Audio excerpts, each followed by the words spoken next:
And a very good evening, ladies and gentlemen, and welcome to a Lyceum night. So that means the focus is on spiritualism and the practices thereof.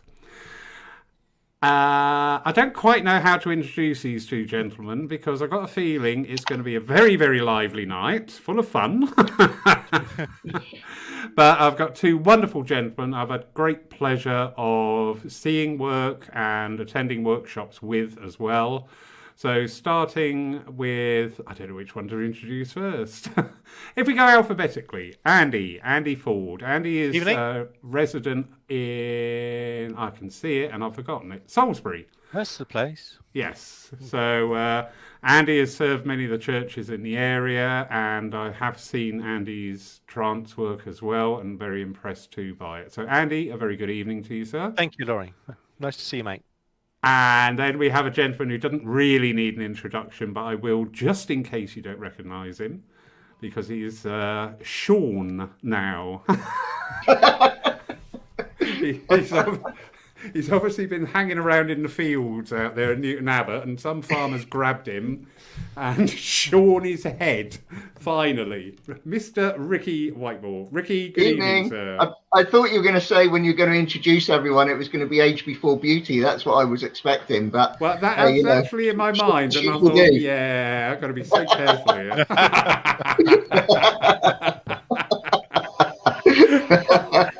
Yeah, I just when my eyes go like that means Lawrence's brain is going about 50 to the dozen, thinking, what are the implications of what you're about to say? You could do it by hair mass. Yeah. Well, if we'd done it a couple of weeks ago, Ricky would have won hands down. Yeah, would have. Well, literally, it was down here, wasn't it? It was flowing locks. Anyway. Moving on, he says. Yes. I did warn you all, everybody, this is going to be a very long night. It is not for people of a nervous disposition. Please remove small children and tender animals from your vicinity. And grandmothers. Yeah, anybody. Gentlemen, good evening. It's so nice. Honestly, that few minutes before we went on air. Oh, awesome. Yeah, it's a few minutes before we went on air. Absolutely lovely, really wonderful. So, ladies and gentlemen who are listening and watching us out there tonight, the whole idea, energy, and the essence and the intent of this evening is we've got two fine, upstanding, both evidential platform mediums and altered states mediums.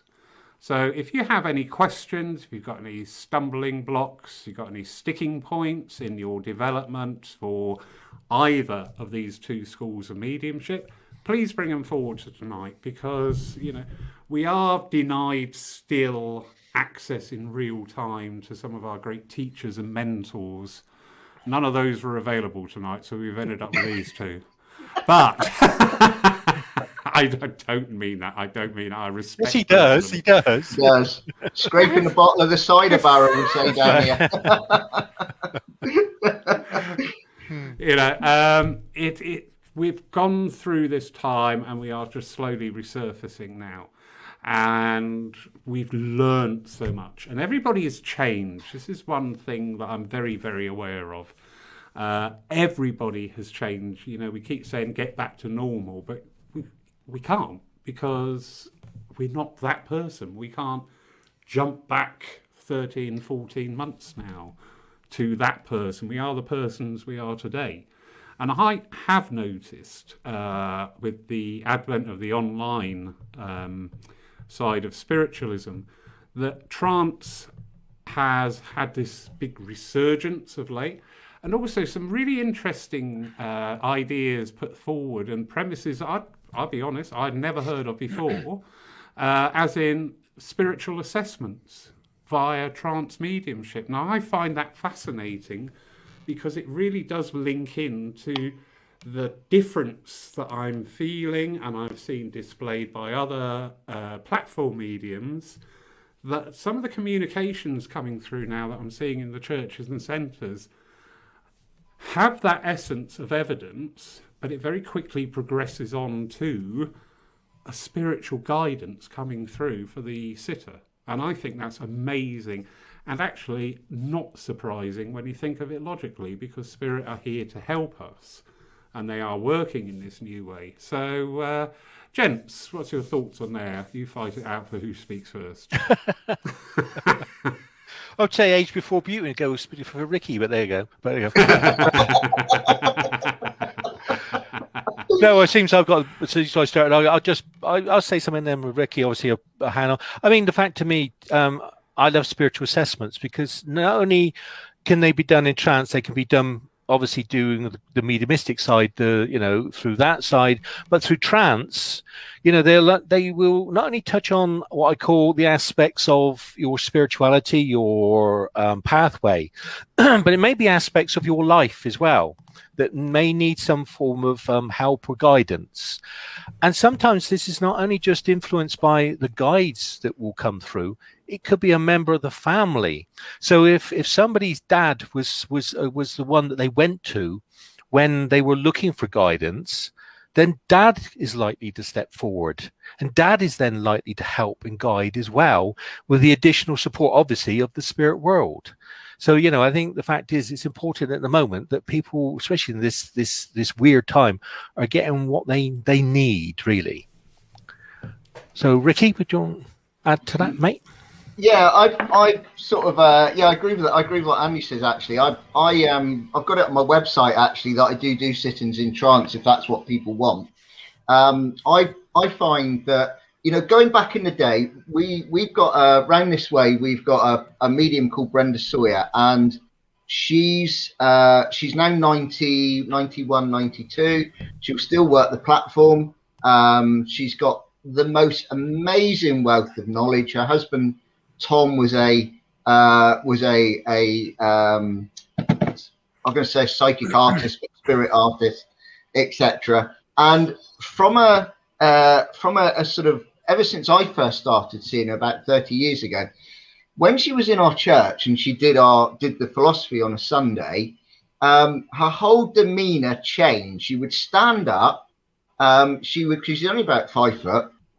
She would actually grow in height a little bit, and her eyes would they would just glaze over, and it was almost like her eyes were black. So you could tell straight away she was being controlled.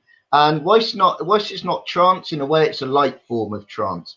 And the philosophy that came out was absolutely wonderful. It really was. Some of the stuff she came out with really sort of thought-provoking, and in a way challenged everything, our thoughts on what the spirit world might be like, and the reason why we're alive on this planet and we've got this fascination with the spirit world. So it was really sort of exciting times back then seeing her. And not only that, but all the other mediums that were like her, of her sort of generations, would also do a similar thing.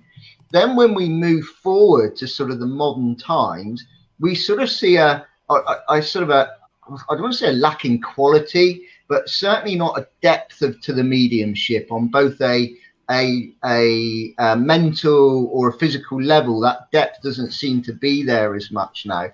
And that's not a criticism of anyone or anything in particular. It's probably more down to the teaching. But I think we need to go back in a way and look at these mediums that we had in the past that really inspired us for whatever reason, to learn from them and really bring their depth of knowledge forward. Because one thing they seem to have then is a depth of knowledge of mediumship and a deeper connection, I feel, with their guides and helpers. And if we can do that, then I feel we're going to raise all our own standards, because we're never, doesn't matter how good we think we are, there's always room for improvement, and raise our own standards to then be able to help other people. Because at the end of the day, it's not about the medium, it is about that sitter and the reason why they come to a church, to a centre, for a reading or whatever. So I sort of believed in going back to come forward and actually move forward, if that makes sense. Oh, hugely. And I agree.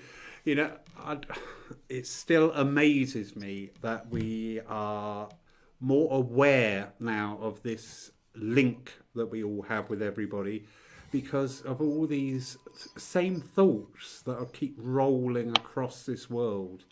And I fully in agreement there with you, Ricky, and with you, Andy, as well, about, I am not decrying an evidential message by any means. No, They not at all. certainly have their place, Not at they all. certainly have their power, they certainly have their healing ability, not only for the sitter, but for the spirit giving it also. I do not decry that.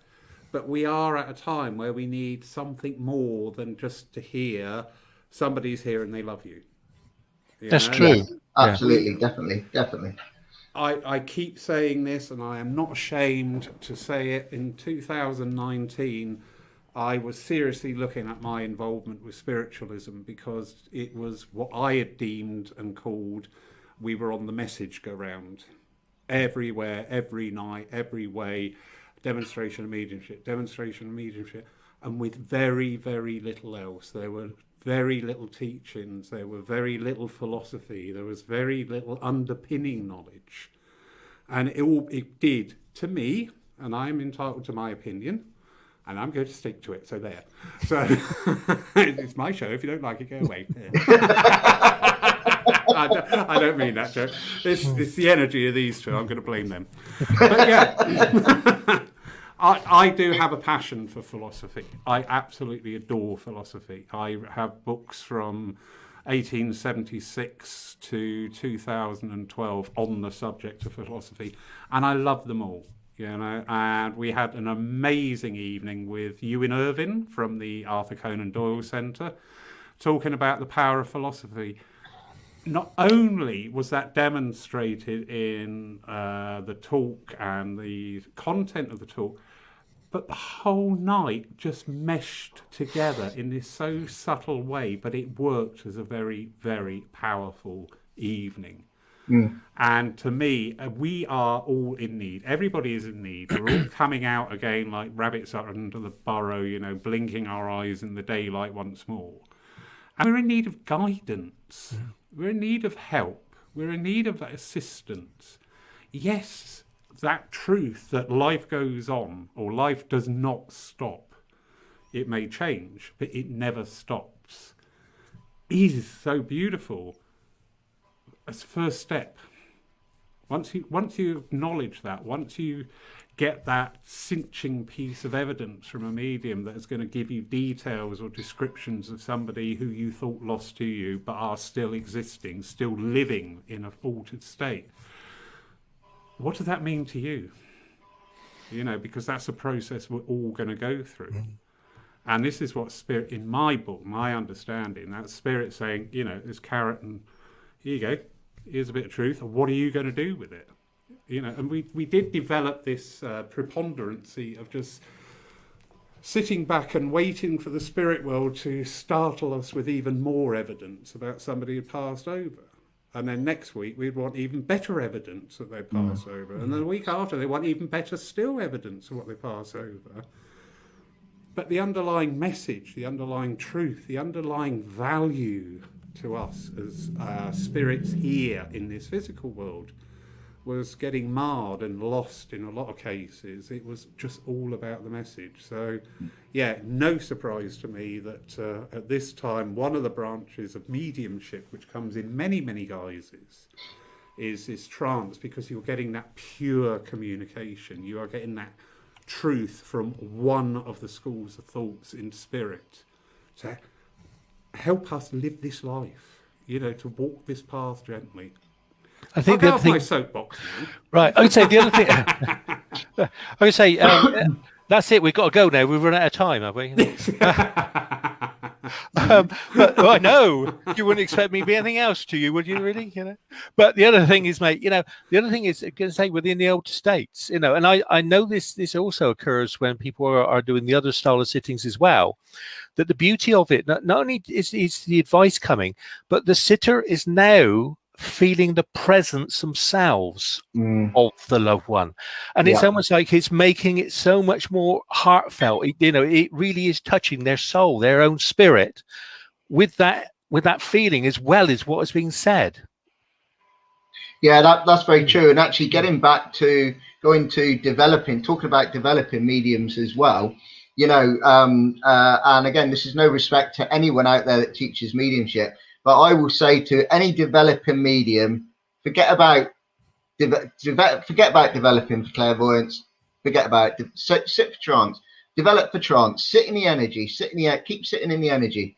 All I ever did for years was I sat in the energy. And then one day, I'd never given a message before. And then one day, the medium didn't turn up. And I walked into the church. And the president of the church at the time said to me, right, medium hasn't turned up. Get up and do your demonstration. And because I was in like ripped jeans, scruffy old T-shirt, you know, I had short hair then, but it was all like that. and I so got the normal up. Then, Vicky. Yeah, The normal. exactly. But I got up and I did it, and you know, and if you develop yourself as a trance medium, or just by sitting in that wonderful energy, the spirit world, and let your guides and your inspirers lead you in the direction that you're meant to go in, rather than being told by someone, you're going to be a medium, you're going to be a healer, you're going to be this, you're going to be that. You know, let your guides teach you, and then you will. Then, if you just want to be a platform mental medium, and that's fine. But you'll have a real depth to it because you've learned by sitting in the energy. Very true. And the philosophy will come with it. Will just come with it. You don't know where but it just comes with it. So you've already got that armory in your or that tool, the tools in your toolbox, really. Yeah. No, very true. Mary Dixie points out here, and it tags in very nicely what you just said. Not everyone is suitable for trance, and that is very true. Yeah. Not everyone is suitable to be an evidential medium. Not everyone is suitable to be a healer of one disposition, but they may be an excellent healer in another regard. But this is it. We need to find out, instead of going to workshops and things thinking, oh, I want to be this, I want to be that. Actually find out for yourself what you can be. I believe that Gordon Higginson, when he used to do his demonstrations, one of the things he used to say is he would go to somebody, he would say, oh, the spirit world are telling me they have an interest in you. Now go and find out why. Yeah. You know.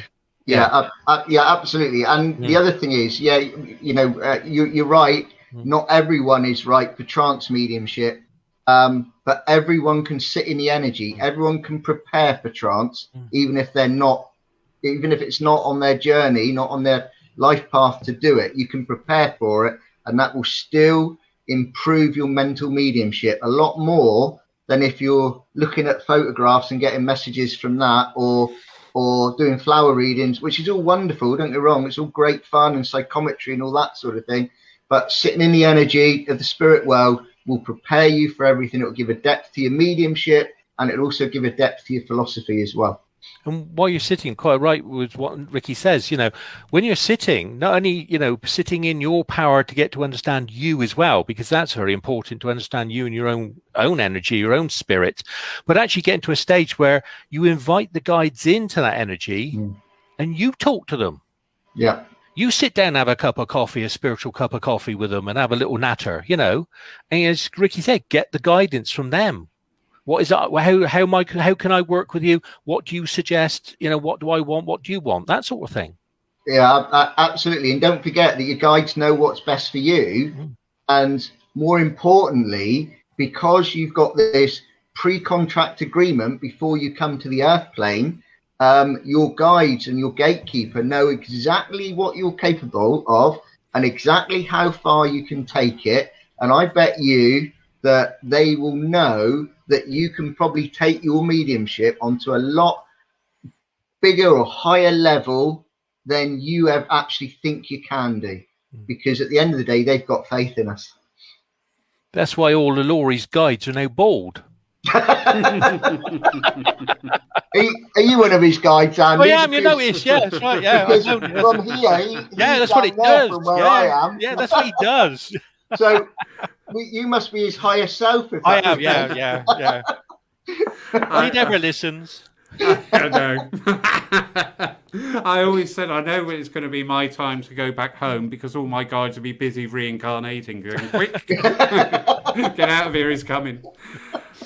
A word you use there, and it is a word that I've been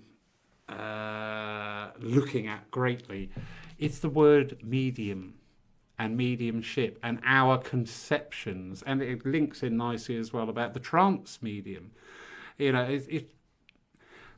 People will be saying, oh, well, I can't do trance, because maybe their preconception is that somebody is going to sit there and go into that altered state and will be talking in a totally different voice. As you said about the example about your platform medium there, Ricky, the lady, where you could see and sense that change. Yeah. That is trance. But to me, sometimes when you're talking with somebody and just the conversation flows and you just keep finding the right words to say, yeah, and you're carrying on, to me, that is trance. Well, you've got to remember, all mediumship is a level of altered states. Yeah. So, you are always in an altered state. It's just where you are in that altered state is depending on where you're working, really. Yeah, absolutely. And of course, the thing is, every message you get, you're not just at one level. Every message you give, if you're on the platform, you're working through many different levels, right down from the psychic, right up to the spiritual, and many levels within that level. So, so it's not a constant. It's it's always flowing. It's a fluid, but you're always going through many different levels all the time, from message to message as well. Yeah, and I think as we are again emerging and re-emerging here, I think I always don't like doing what I call going back to 1.0 with things, going back to the absolute baseline, because it's really good. Because as we progress and as our knowledge base expands, it is very easy to forget, people who've just come into the movement or maybe dipped in, dipped out, whatever reason, are not as fully conversant as us. And it can make trying to relay information difficult, because we're working on that, not in a big-headed way, but that the unconscious, I know it and I'm doing stuff, but the people around are thinking, what is he talking about? What's going on here? So this is why, as I say, this word mediumship, I do try and correct myself now. When I say about mediumship, I talk about evidential mediums or healing mediums or trance medium, to try and do away with that generic term of medium, because in the great public eye, if you say the word medium, immediately you conjure up this image of somebody stood on a platform saying, I've got your mother here. But it's not, it's so much more. I just want to say, reply to that just quickly, sorry. So today, my daughter, saw my daughter with three of her friends, and they're sort of all fascinated in it. And one of them said, well, about the medium, what is a medium? And I said, well, personally with me, I'm not a medium. The medium is my soul, my spirit within. So when I work, I actually move into that energy and I allow the medium to take over, because if I didn't do that, I don't think I'd be able to do it, because if I win a prize in a draw, in a raffle, I quite often deny that I've won it, because I don't want to get up in front of half a dozen people to get me prize. Yeah. And it actually, if you want to be pedantic, and I have been accused of this quite often. So never. I know. Who'd have thought, eh? Anyway, moving on. The actual word medium actually is the interface between two substances or states of being. But as I say, within our movement, and for people coming into our movement and people who are on the outside investigating our movement, this word medium conjures up this fixed sort of image. And the one issue with that is if what they see does not translate to that image they've already created, the expectation is not met, and this is where the frustrations come in. We do have a question. Oh. And talk about peer pressure. Good evening, Jack, and good evening. Good evening, Tim. So, Andy. Hello, Tim. Andy, you are in the spotlight from the lovely Oh, yeah, am I Tim really? Allen. So he's saying, can I ask Andy a question, please? And in your opinion, what is the measure of quality? Right. It's written chance after I think he means trance. I think it's mostly one of these texty things, you know what I mean, where they change it. Good old spell checker. It really does do things. Yes. See, good job. I'm psychic. I understand these things. I'm going to say, if we take on, I mean, if we take each one, then, you know, if you're talking about the measure of quality, then I think to start off with, I always say that the quality is definitely there to start off with when everybody can feel the presence of the spirit world. That's where it's got to start, because it's almost like, you know, the spirit world is so close with us all that actually, you know, everybody, and especially whoever the sitter is or the recipient, can actually feel the presence of that person there. The other thing is then, when you move on, if you're talking about trance, then actually I think, again, that when you've got the aspect of trance coming through, and it comes through in a way, as you were saying earlier, that what is being given is understood and is needed by the recipient, then that is the intelligence of the spirit world. Because they're not talking about something random, they're talking about something that means something to that person. And again, the same goes for when you've got the evidential, that when the actual person comes through, whether it's, you know, it's dad, whoever, then actually, you know, we've also got to be open to that. Actually, the evidence these days is going to be different, because you've got mums or grandmothers over there with piercings and, you know, love of their Apple phones and things like that. So the medium has got to be open to a new way of evidence that's coming, that actually then, I think, within the evidential, then leads into a beautiful story that the actual spirit want to tell, that may have memories, it may have things that touch the person's soul. But this then also, all of it leads into a message that is definitely something that is what they say, what they need. Sometimes not always what they want, but it's always uplifting. They are never left down or anything like that. They always left with that upliftment and feeling of support.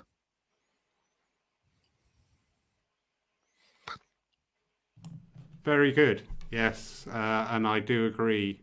It's a very difficult word to try and quantify, quite frankly, from my pedantic little brain. The word quality, you know, it's what is the quality? The other thing is, I was going to say is that, you know, some people say that, oh, the quality of trance is the fact of, oh, it must be better because it's deeper. Well, no, again, I think that it's a bit of a misconception. You know, it's a bit like, you know, the medium has to work at the right level with with their guide to achieve the right end to what they're trying to do. So the fact is that, you know, that there are some that, yes, will go deeper, some might go lighter, but that's the right place for them. So as I say, the quality is in what happens there at that place. Yeah, it's ability to be able to connect with the needs of the people that need it. You know, for sake of argument, when you're in the trance state, if someone asks you a question, and years ago, I can remember a question that was asked with a woman that was raised a Catholic, and she was very much now drawn down the spiritualist sort of route. That was her core belief, but in her mind, she could never get that peace because of her upbringing to go down the pathway that she wanted to go down. Her upbringing kept telling her, no, spiritualism is wrong, it's the devil's work, it's all that sort of thing, you shouldn't be able to do it. And in that case, it would be the ability to be able to give her the answer that she needs so that she can bring that peace into her life to be able to move forward. So if she asked that question, and this is where if she asked me now, I would hopefully give her an answer, but I wouldn't be sure. But answering in the trance state, you know, your guides, your helpers, they will know exactly what to give her to allow her to be able to move on. Because, you know, I also believe there would have been some form of rapport between my guides and her guides at that time as well, so that you get that greater depth of understanding of what she's going through to be able to help her to move on. So in that case, if you then started to rather talk about her situation specifically, you then actually go off on a tangent and talk about, say, for sake of argument, something that you would do in Hinduism, which isn't really relevant to her situation, and that's purely an example, then actually you've not reached that quality, because she'd be going away thinking, well, actually, I'm none the wiser. In fact, actually, I might be worse than what I was before I asked the question. So I think it's the ability to be able to meet the needs of those that need it. Yeah, I mean, as Ricky said, we got to remember we're dealing with intelligence. That's what we're. They are alive. They've got this intelligence, and the fact is, often I find, especially when you're doing your transiting, that often the spirit world have actually answered their question ahead of them asking it, because they already know what it is. They're already one step ahead of all of us. So if you gave them the space and you gave them the opportunity, then they will do exactly what Ricky said. And obviously, not only will they give that answer that they're looking for, they will expand and give, even more, really. And I love the intelligence when it's shown in that way.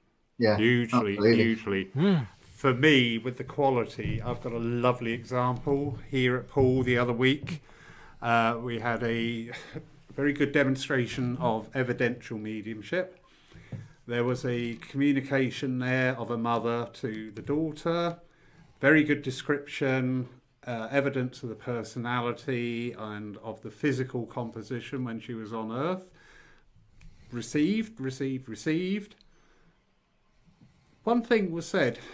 She just went, "Oh, lemon meringue pie." This lady's face lit up, and you could feel Mum there. And that is, it's as simple as that. And that turned from an evidential message into something more, something of a healing nature, something of, and as I said, for me, that is quality of mediumship, because it was unsullied by the medium's mind, and it was just that one thing, because it was Mum's speciality dish, and when we lose people, it's like, oh, we'll never get a cake made by Mum again. So to me, that's quality, because to anybody else thinking, but to that one person, that meant the world, absolute world. Yeah, my mother once said that she was on the platform once, and she had to come to this woman, and she said to this woman, "I've got your father here, and your father, all I've got for you is a colour blue." And she waited for the rest of the message. Nothing else happened. And she said to this woman, "I'm really sorry, but I've got to give you the colour blue. I'm not getting anything else. I'm so sorry. I'm going to have to move on to someone else." And she did. So she moved on to someone else. And afterwards, the woman came up to her and said that she'd had a conversation with her father before he had passed. And he said to her, "If there is really life after death, I will come back to you and I will give you the colour blue and absolutely nothing else." And that was it. So I suppose, in a way, getting back a little bit to what Tim's question, what's the quality like? Well, in that case, she just gave the colour blue. But, in my early days of mediumship, when I was, not as experienced as I am now, would I at that point be thinking, right, I've given her the colour blue, actually, I've got to go and give her more. But to give her more would have diluted the message, even though the message was just one word. So it's about knowing when to stop as well. That no, I've given what I need to give, and that's it. It's time to move on now. I think it's aspects in that I think you've mentioned the teaching before. It's the way that people are taught as well, because actually it's you've got this color blue in this in this energy of evidence, and when you look at it and interrogate it, you go, well, actually, there's nothing else in here. That's all I've got. And that's it, But then again, there are other times when you've got pieces of evidence and you feel into this evidence, and actually there's more to this. I can get more depth that will give even more to it. And it's actually getting people that are doing this to actually start to understand the energy aspect, to understand almost the manipulation of that, to actually have a good route round, to be nosy, to go for that depth, to look for the additional sort of little gems that will be within it that you can bring out for the person, Very much so. Lovely comment here from Phil Shaw. Having been mentored by Gordon Higginson, Ursula Roberts, and taught trance with Ivy Northridge, he's passionate about teaching traditional values and discipline so that we can use the power developed through trance in evidential mediumship. Most of my personal readings are now geared to spiritual guidance in trance, and my guide will also give personal guidance via platform mediumship. It's just so interesting that we're hearing this coming in. You know, hand on my heart, in 2019, if somebody said about spiritual guidance or assessment, I would be thinking, what are you talking about? I have no idea. But now we're seeing this spontaneous outpouring of it. Lovely Tim Abbott, who's in the room today, saw his video from this morning, and part of that was about trance assessment. And I just thought, this is really wonderful, because this is what we need. This is what I once heard a medium say this, and I agree with it, although some people may disagree, and that's fine. It's a free world, and that's why we love it. You know, when you were at school, if you went home and you were being bullied or whatever, you had a really big problem, and you know your guardian or parent just said, "There, never mind, I love you." You know, why would they do that now when we're really struggling with things? You know, to get that message through, it's wonderful, but there has to be more. Yeah, there has to be depth. There has to be that. I always say our philosophies, our mediumship, our healing should be geared and enabled to helping every single body within the church or in the centre, wherever you carry out your crafts, to be able to walk out of that door and face the world that's outside and deal with it.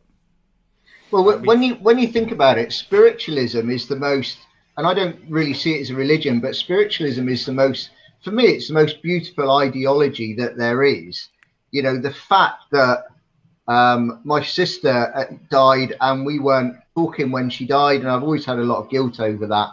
But the fact that she's in the spirit world and I can get a message from her and communicate with her, and I can heal the process that we have between us from both sides of life. You know, there's a lot of beauty within that. And what we've got to do, or what we have to do as mediums or spiritualists, or however we perceive ourselves, is to be able to get that beauty out in the mainstream and get away from I had a delivery chap turn up to me the other day, and I had something that I'd ordered for Newton Abbot Spiritualist Church delivered to me here in my home, and he said, "Oh, we've all had a £10 bet in the office." And I said, "What about?" He said, "We've all had a bet that you know I'm coming." I said, and what did you bet? "Oh, I bet you knew I was going to be here, hence you're here, and you're not normally." And I just said to him, "It's pot luck, mate. You just lost your 10 quid. I wouldn't have a clue." And it's sort of getting away to the mainstream and getting away from this idea that we're sort of gypsies on the end of a pier, and actually get the beauty of our beliefs out there, that life is eternal and we will all see our loved ones and our animals again at some point. Yeah. And it's a natural gift, isn't it? A natural ability. That's what we're talking about. Absolutely. Yeah. Absolutely. It is natural. It's one of the most natural processes there is. Got a little question, a question here from somebody watching on YouTube, which came through worryingly before we'd gone live. So it's not police, is it? Yeah. I sincerely hope we weren't live on YouTube. Oh, so do I. I will go and check. I meditate. I can't see or hear much, but I feel that my chakras have changed. It feels as though they are bigger and that there are less of them. Interesting. You know what? I used to sit in this circle years ago, and I sat in the same circle for 10 years, and we just meditated every week. We just sat in the energy, and within this circle, my teacher or my circle leader would go to the chap next to me, and he would be swimming with dolphins, and then he would come to the woman next to me, and she would be climbing mountains, and then the next one would be talking to Cleopatra, and then the next one was Cleopatra. And, you know, we went all around like that. And then he would come to me and he would say, what did you get then? I went, well, nothing. He said, you must got any. No, I got absolutely nothing. Literally, I fell asleep and that was it. Nothing. And it went on like this for about 3 years. And I was listening to everyone else thinking to myself, well, they're getting all this wonderful stuff. Why am I not getting anything? And anyway, then it got to a point where I started making it up. And he looked at me and he accepted it for a few weeks and he went on, but he knew. And in the end, he came to me and he asked me a question and I, gave an answer and he said, rubbish. He said, for the last 3 weeks, you have told me the biggest load of rubbish I've ever heard in my life. He said, I might well have been in a Disney film. Now tell me, what have you had for the last 3 weeks? I went, nothing. But the point I'm trying to make is that, first of all, never worry about what anyone else gets if you're sitting in circle. It's completely irrelevant. Spirit will work with you in a way that they will work in. So now I know that with me at that time, they were always working on my subconscious. I might not have visually seen anything, but I certainly felt emotions within that time. Sometimes I would be angry. Sometimes I would come back and I'd be quite lightheaded. Every time it could quite be a different emotion as I was sitting within that energy. But while you're in there, you get perceptions of what might be happening while you're actually sat within that energy. So you say you feel that your chakras has changed. Now, first of all, I would say keep it simple. Everything with this is simple. Try not to complicate it. I've heard mediums say, in fact, someone said the other day, some woman was getting a problem with her house and someone said, you've got to open and close your chakras and then the problem will go away. I mean, honestly, what a load of rubbish. But first of all, keep it very, very simple and realize that what's happening within there is that you yourself, you might not feel like you're getting anything, but you're getting so much on the subconscious that you don't know about, and that you're developing, you're learning, and you're growing. And you've just at that time, you've just got to go with it. Go with it. But just remember that your guides and your helpers are just a mere thought away. And if you're worried about things like this, keep sending out the thoughts, keep asking them. You will get the answers back. You might get the answers back in a way that you're not going to expect, but keep asking because you're always in control there with it all. So I just go with it, just accept it for what it is, appreciate it for what it is, and just trust that your team, your spirit team, are doing what's best for you. Because when I look back now, actually thinking about it, if I had to mentally focus on stuff while I was in that meditation, I probably never would have stayed in that circle for as many years as I did. And it was 10 years that I was in there, all in all. So they worked with me in a way that was best for me, to get the most out of me, knowing that I'm quite limited in what I can do. Hope that makes sense anyway. Yeah, it does. Thank you very much. It's funny, isn't it? Some of these teachings and thoughts that we hear in circles. I was once told after circle you close your chakras down, and then one lady said, well, no, if you close your chakras down you'll drop dead. I was just like, okay, carry on, everybody. Yeah. I'll do what I need. I'll do what I need. Well, I mean, as Andy said just a minute ago, Andy said it's natural, and he's so right. It is the most natural thing, Mother Nature, it's the most natural thing there is. And so for something so natural and so beautiful, we have to keep it as simple as we possibly can and try not to overcomplicate it. That's why our three do it all well. You don't get any simpler than us, mate. You really don't. No, you really don't. You got ooh-ar, and poor blimey. That's right, yeah. The answer lies in the soil, But it is true. Right. I think the fact is, I think, if there are things, as Ricky said, that you want to know or accept, then put the intent out there. Then have no expectations. You can go in and sit and allow it to unfold in whatever way. And Ricky's quite right. The answers may not come at that stage. They may come when you're least expecting it from something. You read something that somebody says, it jumps out at you, but the answer will be brought to you. But again, it'll be back to the answer you need, not possibly the one you want. What you want, yeah, and that's a problem. Yeah.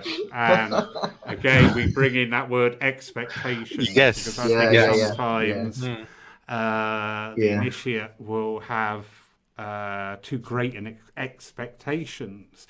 And, we have this in our normal, everyday physical life. You go out for a meal and it wasn't as good as you thought it was going to be. So you come away and you're not going to say much good about that restaurant or whatever, because it hasn't made that level of our expectations. And quite often we see it when working in these esoteric fields. I'm going to sit in circle and next week I'm going to be out there and doing what he does on the platform, blah, blah, blah. And it doesn't transpire. So then it's rubbish, it's not working, or the circle leader doesn't know what they're talking about. And it's sort of like, actually, just try another point of view. But that's the trouble. That's the world we live in, isn't it? Is the instantaneous world, You add water and then you're an instant medium, and people don't want to actually put the effort and the years into it, It is a journey. Huge. Yes. Yeah. You know what? Our mediumship development group starts up in a few weeks' time. And good to hear, Ricky. And I said to, it's not me teaching it, it's Arisha, the vice president. She's a wonderful medium herself. And a great baker. She's a fab baker. And I just went on there and I wrote this message. And basically, I said to the message is, right, if you're going to come to this circle, you're going to have to, first of all, you're going to have to join the church. Secondly, because it'll become a closed circle. Secondly, you're going to have to get involved in church activities. And you're going to have to really give and take, get in a flow of giving and taking. So it's not just about you. And if you're not prepared to buy into that philosophy, you're not welcome. And I actually put all that in there. And a couple of people messaged me and they said, that's really harsh. And I went, actually, it's not. Because when you think about it, I'm not a medium because of me. I'm a medium because of what I can do for other people, what I can hopefully do for other people, the comfort that I can bring to other people, and the fact that we hold other people's lives in our hands, and that within that sometimes 4 or 5 minute message, you can make a person's life or you can break it. And so these days, as mediums, we don't often go as far as our predecessors did. We can't say, I'm a medium, I'm going to start developing. When you're a medium, that's actually when the hard work on the self-development actually really kicks in and continues, because we've got to continue to improve ourselves, to improve our mediumship, to be able to give the best for those that need it. Because if we don't, to me, it's a dereliction of duty. Yeah. And this day and age, because of what it is, then, it goes, as Ricky says, you not only got to sit about or think about, obviously, the sitter and everything like that, you've actually got to see where the law sees you as well. You need to understand what the law says about what you do, because it has an opinion. I mean, even that, it has an opinion on trance, because under the law does not recognize what they call the third person, which is the spirit world. So the medium is always accountable for whatever is said and done within that session. Yeah, absolutely. Yeah, definitely. Yeah. And it does boil back to one of the basic disciplines of spiritualism, and that is about dedication. I do like Ricky's idea of turning all your circle attendees into slave labour, and out there knowing the law. Hats off to you, Ricky. You've done something I've often thought of and not dared to. So well done. The first thing that'll happen when they walk in next week is I'll give them paintbrushes and garden clippers and things like that. Right, wax on, wax off. But joking aside, dedication is so difficult. We are all of a similar generation, although Andy is older than the two of us combined. But I look better on it. Really? Try this side of the camera, love. But when we attended circles, when we had been invited into a closed circle, or not wanted to go into it, we were invited into a closed circle. I mean, we were all of a working age. Well, Ricky wouldn't know about this, but we were all working and out there with jobs. And, you know, you'd have a horrible day and you get in and it's November and it's raining and you've had a real, you know, everybody has been at you all day. And you think, oh, the last thing I want to do is go to circle. An hour later, there you are in circle. Because you had that discipline and that dedication that you were letting down the circle as a whole. Because, you know, when you have a group of, say, 7 people who sit regularly together, you create that energy. And when one is absent, that is noticed on the others. Yeah. I went to Mexico to teach English for 6 months, and I remember going into my... All right. There's all these Mexicans going, "Arr." Oh, yeah, I taught Devonian. Arr, Jose. But I went into my circle leader and I said, I'm going off to Mexico to teach English for 6 months. You should have seen his face. And I tell you what, he looked at me and he said, you will report to me, you will sit the exact time over there as we sit now, you will connect into our circle, and you will report every week what you've got. Now, with me, it's quite easy. I never got anything, but I did it and I had to do it because it's all about discipline, you know, discipline. I feel really bad today. I might not want to do it, but actually I've got to do it. I've got to try and do it. It's sometimes about the intent. Might not be able to do it, but it's about trying to do it.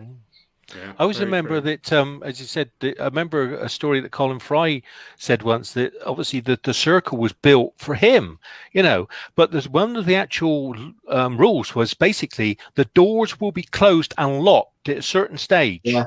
If you're late, you're not getting in. One night he was late. He was banging on the doors and windows, but they wouldn't let him in. He said it was irrelevant. That was the look. You were late, mate. You know, I'm sorry. It may be your circle, but the rules are there, and we are honouring the spirit world. So you ain't getting in. Yeah. You know? Yeah, absolutely. Question here from the lovely Sue Townsend: does trance mediumship function at a higher frequency vibration when channeling philosophy, etc., from spirit guides and inspirers? Well, that's a good one. I'm going to say, you know, I always say it. You know, trance is, to me, trance is what we call the state of where I can get myself, my consciousness, my awareness out of the way to allow whoever is right to come and work with me and to talk. I mean, I'm not going to say they're higher vibration or whatever, but the fact is, what I'm saying is that the right person is working with me to come through, to give what is necessary and what is required.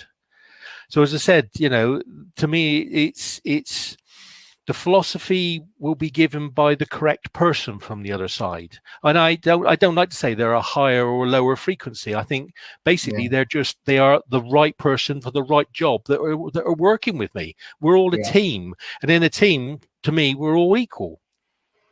Yeah, I agree. I mean, we talk about I do something called the 7 levels of consciousness, which talks about the 7 planes of the spirit world, and you say it well. We're going on. First of all, I want to talk about the lower astral plane, and then we want to go up and we talk about what is the God essence, the God energy, the God spirit, however you perceive it to be, and we're going down from up. But the reality is, and then we say, well, we're increasing our vibration to move up from level 4 to level 5.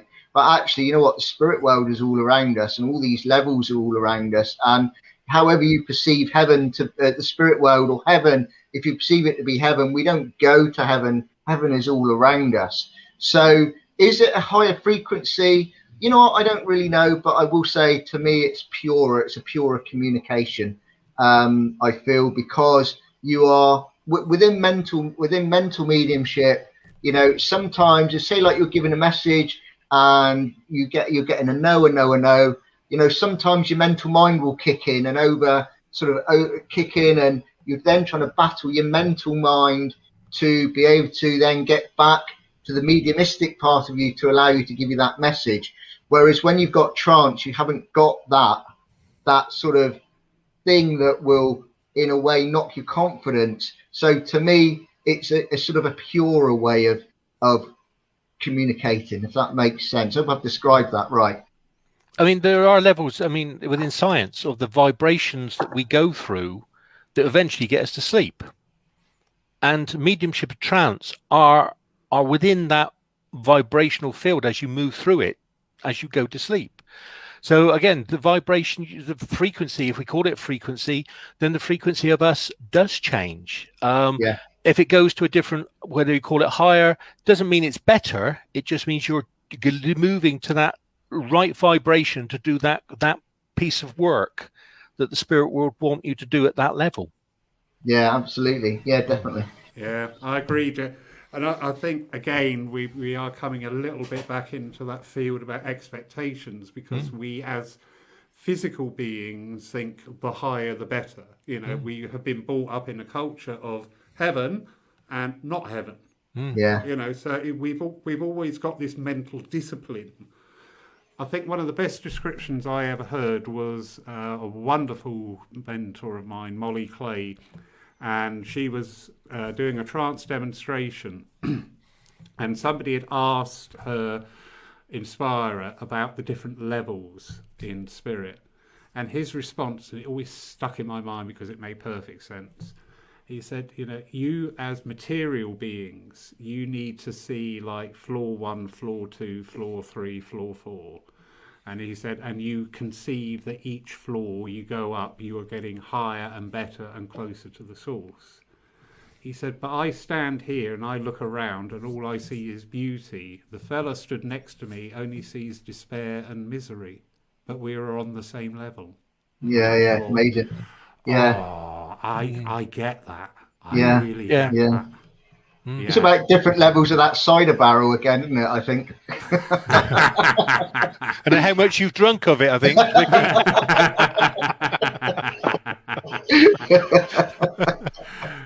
Lovely Jamie Williamson. Gentlemen, do you think that the quality of philosophy and evidential mediumship is dependent on the medium's frame of reference and knowledge or not? I'd say, personally, I say no. Because, you know, I think, you know, people used to say, oh, the spirit world can only use what's in your brain, in your awareness. Well, actually, I think that's sort of giving the spirit world not the credit for the intelligence they are. Because, you know, if you took the fact that within the blend of what we're doing, when they blend with us, and they are, in essence, we are having this conversation. And then, you know, can't we, in the physical, talk to people and talk to them and give them information that they don't know? We can take, you know, and same with the spirit world. They have got information that I don't know, but they can still give it to me that I can give to somebody else. Because as long as you've got that blend and you're in that right place with that spirit friend, if we call them that, then they can give you that through your senses, through whatever. They can give the influence of what they want to say. And it will be something great, possibly, that you have no knowledge about at all. You know, the beautiful thing I love about our movement is there is no right or wrong in this, only what's right for you. And so there I'm going to disagree with Andy completely. Well, not completely, actually, but I'm going to disagree with Andy. And my point of this is... You're going to post a different opinion. Absolutely. And this is what it's all about. So, you know, I'm not going to say Andy's wrong, even though I know I'm right. No, joking aside, I can remember my guy saying to me once, I was getting in a bit of a rut, and I was a bit, in fact, you know, a little bit like we've been in the last sort of 12 months, you know, stuck in the home a lot. And I wasn't really doing much. I wasn't really experiencing life. And a message came through to me clear as day. And he said, the more that you've got, the more you experience life, the more we've got to work with from our side of life, because we can use your experience to be able to bring through a communicator. And I've always believed, and again, this is my perception, and, you know, whether I'm right or wrong or not, time will tell. And I'm always open to change my perceptions. But I've always believed in my experience that there is a normally something that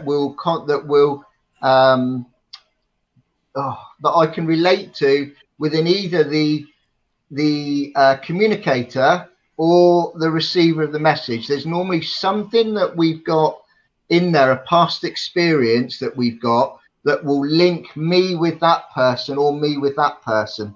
And I can remember once saying to someone, I'll never get someone that died in a rock climbing accident because I'm scared of heights. And then funny enough, the next day, a young man came through, died in a rock climbing accident. Because I'm thinking, well, how did that happen? But the common denominator was that he died in Morocco. I spent a lot of time in Morocco and I married a Moroccan girl. So that was a common denominator. So I do actually agree with what Andy said about that. But I also think sometimes from the spirit side of life, he might have been drawn to me because he can say, I can relate to Ricky because he spent time in Morocco. He knows what it was like when I spent my last days there. So I can then pass that message on to his loved one. Whereas on the other side of things as well, a soul might look at me and he might say, well, no, actually, I don't really relate to that medium, but I do relate to Andy because we've got a shared experience. So I'm going to give my message through Andy. So I think it is a double-edged sword. I think that, yes, Andy is completely right with the intelligence of spirit, but also from our duty, we've got to experience life to its maximum potential so that the more we experience life, the more spirit of God can work with us, is how I see it. Now you can say a load of rubbish. Yeah. Well, I think, I think there's value in what you've said. I can understand that. But I think the other thing is that I think also that on an energetic level, sometimes, even within this sort of our world, there are people that really we meet and energetically, for some reason, we just don't blend with them. Yeah. And I think the same goes, there are some, in the spirit world, there'll be, it'll be on an energetic level. They go, yeah, I don't think energetically I could quite get across what I needed with them, but with them, that will work, and I think, energetically, these things will, need to be looked at as well. Yeah. No, I agree. Yeah. I mean, we don't know what's best for people, but the spirit world certainly do. They do. Yeah. We will be brought the right people so that we can do the right job for the right person. Yeah, exactly. I agree. Yeah, definitely. Indeed. And also from a frame of reference for us in the physical world, if we only spoke one language, we could only really adequately communicate with people who also only speak that language, or understand it at least. If we spoke a variety of languages, it immediately opens up the school of people that we can interact and interrelate to. So on that part with the mediumship, the more open you are to ideas, I do know the phrasing, your toolbox is, I was once advised by a medium to just keep flicking through magazines and looking at the pictures to start storing that away at a later date, that spirit will be able to use that bit like a filing cabinet. But also, things have come through in mediumship that I have no prior knowledge of. I have no understanding of. I have no equation to it. Yet I was able to relate it in a sufficiently good enough standard that the person understood it. So I think there's a big blend of things. I think sometimes we can overthink things. I think that's probably one of the biggest hurdles to any either established or initiate into evidential mediumship or trance mediumship. That overthinking things can actually sort of like pull us up a wee bit. There was a story about Albert Best, who was the gentleman who was the Irishman that lived up in Glasgow. And Albert Best was not only known for being a superb medium, but he was also Georgie Best's uncle, interesting enough. And Albert once was doing a healing session, and this was witnessed. And they always say that, bless him, they said he had this Irish Glaswegian mix to his accent, because obviously the two of where he lived. And he said there was an Oriental lady that walked in for healing. His guide, while he was in trance, spoke to this lady in her own dialect. Yeah. And they said there is no way that he knew that dialect, you know. So I think again, it's down to the intelligence, the spirit world, knowing that Albert would allow that to happen, you know. Yeah. Indeed. It's a bit like that when I work in Cornwall. That's because of the cider you drink, mate. You know. You got to get over the waft of pasties when you go down right, there. Yeah, don't mention cream tea. For goodness sake. Oh my God. Cream on first. Oh no. And just to verify and validate what we've just been talking about there, Tim Abbott is saying he's doing a demonstration in the country of Iceland, and he has no knowledge of the Icelandic language, and the grandmother from the spirit side of life was showing me an item that she owned and gave Tim the Icelandic name for that item, which the client understood fully. So how beautiful is that? Yeah, amazing. Because, you know, amazing. People like Tim and yourselves, you've got to that stage where you just allow the spirit to talk. Yeah. You know, without trying to interpret it. Yeah. I always use no restrictions. Yeah, I always use a nice example to sort of like quantify that. Is if spirit held up a fish here, you know, Ricky might say a cod, Andy might say a salmon, you know, but at the end of the day, it's fish. Yeah. They held up a fish, despite your interpretation of that. And that one word might be that cinching piece of evidence, as it could be somebody's name or whatever. But, you know, we do it. We try and interpret more. And it's just that fine balance between catching what is going through to allow it to flow, but without catching it to then start to dissect it and cross-examine it before we pass it on. There was a very good question. Are you gentlemen all right for time here? Absolutely. Yeah. Because Ricky was we late. can stay all night, can't we, Andy? Oh, definitely. He looks worried now. Listen, we've had our first workshop in 15 months here today, and it was an absolute joy to have people in, but I've just forgotten the clearing up you have to do afterwards. And now some idiot has put the service on at 11 o'clock in the morning, so it's got to be done now. But anyway, moving on. Rita, very good question. I love this. How do you recover and unwind post a trance session? We back to Ricky's cider again, but you know. But no, I can say I think when I'm doing trance, or whether I'm doing my platform, my evidential mediumship, I'm always buzzing. I must say, this is just for me. I'm always buzzing. You know, with energy when I'm coming out. It's like, oh, you know, it's. And I know that, you know, sometimes, you know, we've got a bit of a journey, probably in a car back. I will make sure, obviously, that whatever I'm doing, I'm nicely grounded before I get in my car, you know. But I still could be buzzing, you know. I could be buzzing, and it's interesting because when I get back in, the last thing I can, I cannot go and say, "Oh, I'm going to go to bed now." I literally have to sit down with a cup of tea and actually watch something very. Most probably, possibly a little bit of humor on the TV or something, just to allow the wind down of the mind. So, you know, I'm not having anything greatly I have to concentrate on. It's just allowing me to wind myself down. And I need to give myself that space and that time. And often I need that space and that time on my own. I don't want people talking to me, asking questions. You know, when I get home, it's almost like I want my little bubble. I just want to sit in it and just be in that energy and let myself just have that peace. Yeah. There was a time for me after I'd done a trance den that I'd be absolutely buzzing. I'd have to go nightclubbing, literally because of that energy. But then one day a few years ago, I was doing a platform den up in Taunton. And I wasn't feeling very well. I was starting to come down with a cold, but I went up and did it, etc. And then the next day, I was doing a dem. I think I was over in Dorset Way, and I was feeling even worse by that point. And so I went there. I dosed up with the Beechams. I did the dem. I drove home, etc. I went to bed, and then the next day I was doing a trance den down in Newquay. And I woke up the next day and my throat was really sore, and I was feeling really ill. but it was a full house and I didn't want to let them down.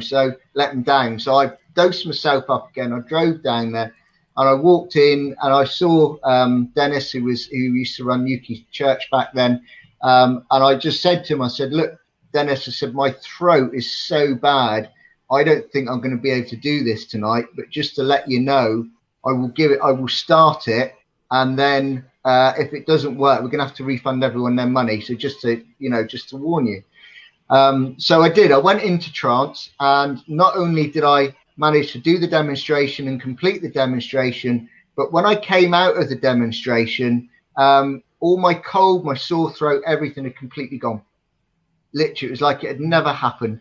And so now I find that when I'm doing a trance demonstration, the fact that I'm sat in the energy of the spirit world, when I first used to do it, and I first went into trance many, many years ago because my grandfather was a trance healer.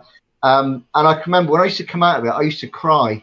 And the reason why I would cry was because of the beauty of what you're sat in. It's just this most unbelievable peace.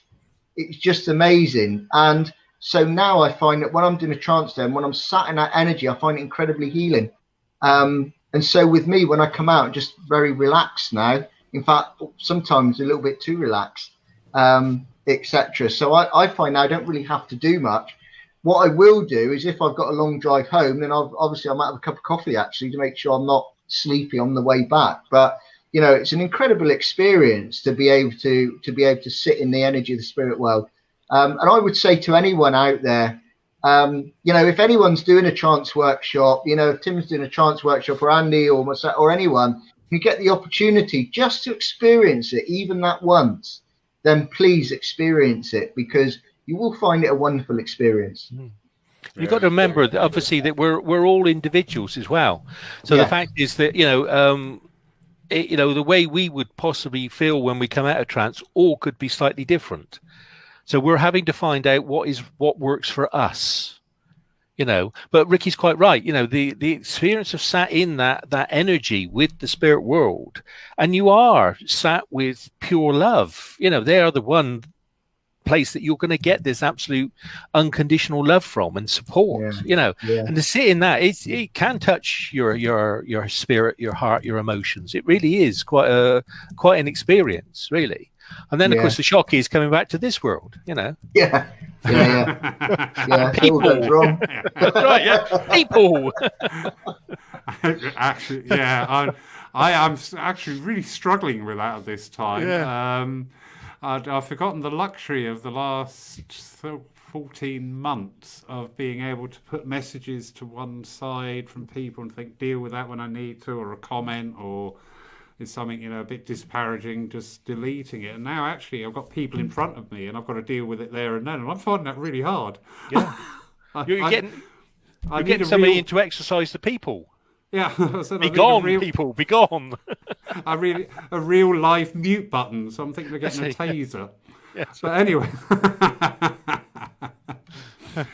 Lovely comment here from Joan Thorne. I don't know if you know. Runs. Oh, I know Joan. Yeah. Yeah, she's an absolute sweetie. Runs High Spiritualist Church, and thank you, Joan, for sharing that. Bless your heart. Pleasure that we can be there and uplift you. Wonderful comments. Indeed, that's what it's all about. If we can touch one person whenever we're doing something, then we've made a difference. Legally, I think you need to rephrase that, though. Yeah, I was just thinking that. Actually, the last time the judge said to me, "Don't do it again." So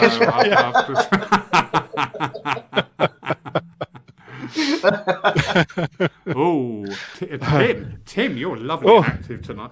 Do you know what I did cross my mind to ask Tim, but he and Jack absolutely so wonderfully came up with the idea of last week's Zoom meeting as a financial support for the church, for which I'm ever indebted. And I thought, I can't ask the guy 2 weeks on the trot. Yet here he is. So that's absolutely wonderful. Do you guys think sitting in spiritual energy that Ricky speaks of can be addictive? Oh, I think it is. I really do. I think, it to me that essence of as Ricky said, touching on that pure love, that feeling is such a buzz. It is. it is a pure drug. It really is. It gives you that high, and to me, the excitement of talking to people that are wide ranging, that that are still alive. They may not be in this dimension or whatever you want to call it, but you're still talking to people that have had experiences, that are still having experiences, that have had amazing lives. And sometimes I think they're more interested in some of the living I've actually found. And the fact is, I sometimes have to apologize if I'm demonstrating. If I start laughing, I said, I do apologize. You've got to remember, this is the first time I've heard this as well, And I must admit, I do put out the thought when I demonstrate on my evidential stuff is, if it's possible, can you bring me some characters, please? Because there are people out there that have, in that world that have had such amazing lives, different lives. And I'm nosy. I want to find out about these people. Yeah. And I find that very, very much, like a drug. It really energizes, and it does uplift me, So yes. Yeah, no, I do, and also the thing is that there's you've touched something magical that you want to let others know about, that is there for them, that's available for them. I mean, yeah, I do. I love being in that energy and in that trance state. I just find it completely. Sitting at home here in the silence and the energy of the spirit world, I find it, for me, it's just stimulating. It is absolutely amazing. But I always get that. I grew up in a little village on the edge of Dartmoor, so nothing gives me greater pleasure than to, on Dartmoor, you can traipse on Dartmoor and never see anyone for like hours on end. And there's nothing I like being traipsing on Dartmoor and then sitting next to a river somewhere on Dartmoor where you've just got the sounds of nature there as well. So I find anything like that is addictive, and to me it's a similar energy, that sort of thing, similar energy. But even though that's beautiful, doesn't even begin to compare to sitting in the energy of the spirit world. Yeah. And again, it's that energy when you bring through the spirit world, and they join you and the person. It's almost like you're all three there joined together within that beautiful energy. And as we said, when they can feel their loved one as well, like having that spiritual cuddle, you can feel how the emotion, how much that means to somebody. It really is an upliftment that you can bring this experience for that person. Indeed. Yeah, indeed. And it just evolves, doesn't it, as well? Yeah. I always remember my first sort of what I term as my true sort of spontaneous communication with the spirit world. And I became aware of somebody there, and I asked a question, and I got back an answer that did not come from my mindset. And I was just like, wow. And it just builds and grows from there, because it was my evidence that response did not generate from my mind. It was just there. It came, and I thought, oh my goodness, I am communicating. How awesome is this? Yeah. Lovely Pat Twig. Some nice questions coming in here tonight. Hello, Pat. Hello, Pat. So Pat's asking, in trance, how does it feel as you? I love that one. Oh, as me, as they say, As you. The only way I can explain it is that going into the trance, it's a bit like me moving myself to another room. So I'm totally aware of me. What I mean is so my consciousness is literally like gone into another room, allowing that room that I've just left for the spirit world to be able to influence. I am still in a way part of it, because obviously I'm still aware. So the energy, I'm part of obviously building and keeping the energy there, but the aim is not to be involved in the communication. Now, there are times, obviously, because I'm a nosy devil, that I want to go and have a look, but again, it's trying to build that, you have to build that sort of control where you go, no, I need to keep out of it and let them get on with it, and it may be something, as you quite rightly say, they may be actually saying something that actually in a way that's not what you would agree with, but that's what they would say. But it is, to me, it's a bit like that's how I feel, as if I've just moved in that way to another room. So I don't know how it feels to Ricky. Well, when I first used to do it, I used to, I would always see a silhouette, and it was almost like I had stepped to one side, but it was almost like I could see my own silhouette from the inside. It was quite an odd experience, first of all, but it was always beautiful. And I could actually see that myself as a silhouette, oddly enough, from the inside. And I just sense this beautiful experience of peace.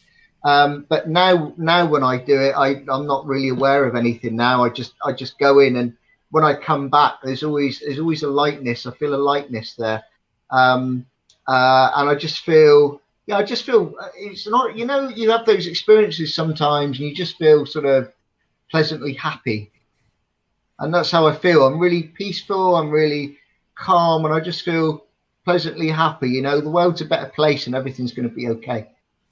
Yeah, but I will say one thing, and Tim has just asked something quite interesting, just looking down there, if I can bring it out, because this is a really valid point, and this is something that I was going to say. Then if we all agree it can be addictive, can you sit in the company of spirit too much? We still have a physical life. And absolutely, there is that expression, too much of a good thing. And I really do believe that.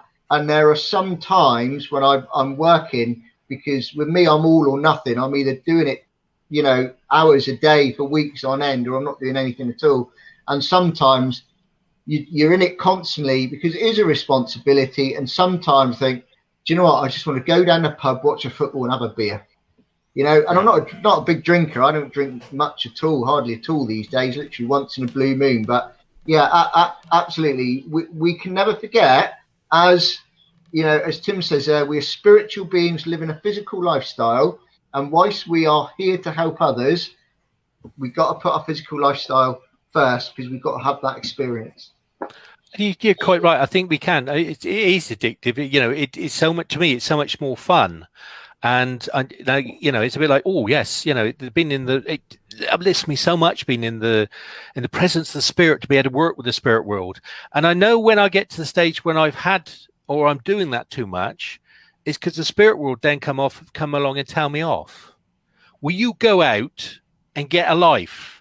Will you go out and experience? I get told off by them because they're saying, hold on, you're doing this too much, And I'm going, have I really got to? Yes, go out, go out and have some of the earthly life as well. That suits my mindset there very much. That yes, when you do get into these states, and I am not a trance me. I sat for trance. I used to get quite agitated that nothing was happening, to the point of physical manifestations were going on, and I could not get into what I deemed or understood as that trance state. And I just sat there with my guide. I went, why can't I get this trance? Why can't I do it? And he came back so quickly, because you're too nosy. And do you know what? That actually took everything away, because I just thought, yeah, it's true. Because the minute I feel them coming in, I'm like, what are you doing? What's going on? But going back to the question there with Tim and what you've just said, again, we're going back on that premise that understanding and knowledge that spirit is intelligence. So they're not actually going to let you sit too long. No. Would be my understanding of that. They would take you to a point of saying, okay, enough for today. And we've all experienced it, haven't we, as mediums, and just thought, it's like spirits deserted me suddenly. They're not here. I can't feel them. I can't sense them. What's going on? Maybe that is yet another tool or a manifestation of this thing of saying, whoa, bring your vibrations. You need to be in the earth, not of the earth at this time. So yeah, we do need to bring that balance in. You're quite right. You know, we do need the balance between actually living in the physical world, however much we don't want to at times, and the spirit world. And we have lessons and experiences that we have to have in the physical world. Yeah. So, unfortunately, we got to go out and do those. And actually, it's those experiences that will actually improve our mediumship, because as we sort of discussed earlier, that every experience we go through gives us that opportunity to learn and to grow, and it gives us then more that the spirit can work with us with, because we've now got more experience of something. And the other thing as well is what I love about what we do is that sometimes as I say, I really believe we all learn from each other, and sometimes we meet someone and I find this always happens when I'm really low, when I'm fed up, when I'm going to give it all up. And then I meet someone that is so amazing and so wonderful, but so humble with it. And you just listen to their story and you think, how on earth have you managed to get through that? You are so amazing. And for me, that then rejuvenates me to be able to go and carry on. So I think that we can learn and rejuvenate from those that we are sat in front of as well at times, because I've met some amazing people through this, some people that have just left me like absolutely blown away by their strength and their courage and how they've managed to get through certain situations in their life, and yet here they are, they're still there, really. Yeah, I mean, I get that from talking, as you said, when you talk to like-minded people, if we put it that way, because of you get that energetic buzz that starts to build, and it doesn't. I'm not being rude, but it doesn't quite happen with the Muggles, All the Cornish. In my little Harry Potter world, I'm happy, you see, talking to these people. And the people in the white coats come and get me now and again, but it's all right. But it is, and I think I get, when I start talking about this sort of thing to people that are interested, you get that enthusiasm, that energy, and it does build, and it re-energizes your own batteries as well, Very true. And I've said, and especially of this time, one of the consequences of all this isolation and segregation that's going on, we are all different. There's hundreds of different versions of us out there. We are mother, father, sister, brother, son, whatever, our relationship with all these different people. And they all have a version of us in that respect, in that understanding of mother, brother, sister, friend, enemy, doesn't matter what it is. But when we do resonate, when we do meet people on that spiritual side of us, it just brings in a whole new dimension. One of the things that I have learned, a really big lesson for me during this time, is the wonderful people that are out there that you can converse with about spiritual matters. And it just flows. It may not agree all the time, but you always agree to disagree, and that's fine. Some of them are in the room tonight. A quick mention here to the lovely Craig Morris, who's just joined us. Evening, Craig. Craig's just done 3 days at Poole. And he left Billy. Here no, it's just Craig. He left here at 7 o'clock and it's 8:30, so he's done Poole to Torquay in an hour and a half. So somebody work out his average spin. No, well, that's not. That's pretty good going. No, he didn't. It was a joke. I was just about to say there's no problem because it was downhill. I always thought it takes an hour and a half just to get out of Poole. Ooh, harsh.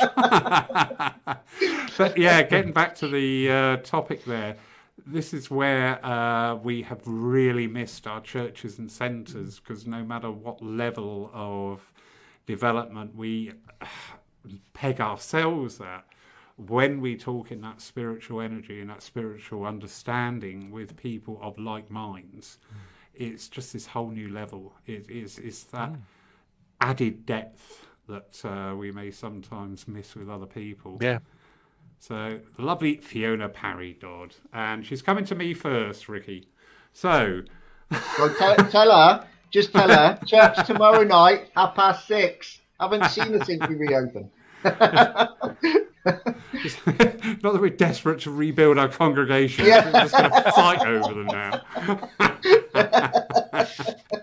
So, meanwhile, back in Earth, do you believe, as I do, that spirit only take you at the pace and ability that you are ready for? No, I don't. I think they take you at a pace and ability that they know you're capable of. Ooh. Yeah, I think he's quite right, because the fact is that, if we, I think they give us that nudge. It's a bit like a nice bit of carrot and stick to keep us moving forward, And I think the fact is that, I put it out there. I want to break the boundaries. I want to push it even further. Which means that sometimes I want to. I want to be a bit like that child that's trying to learn to walk. That that they pull themselves up.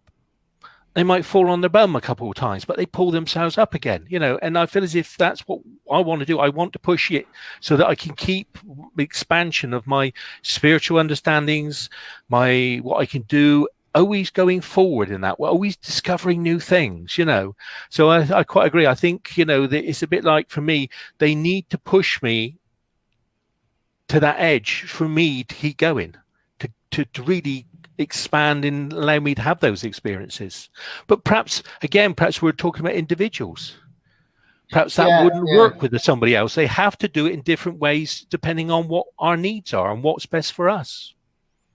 Yeah, I think the thing is, I've known Fiona for many years now, and in the time that I've known Fiona, I've seen Fiona really grow and really come within herself and really blossom, and it's been really beautiful to see.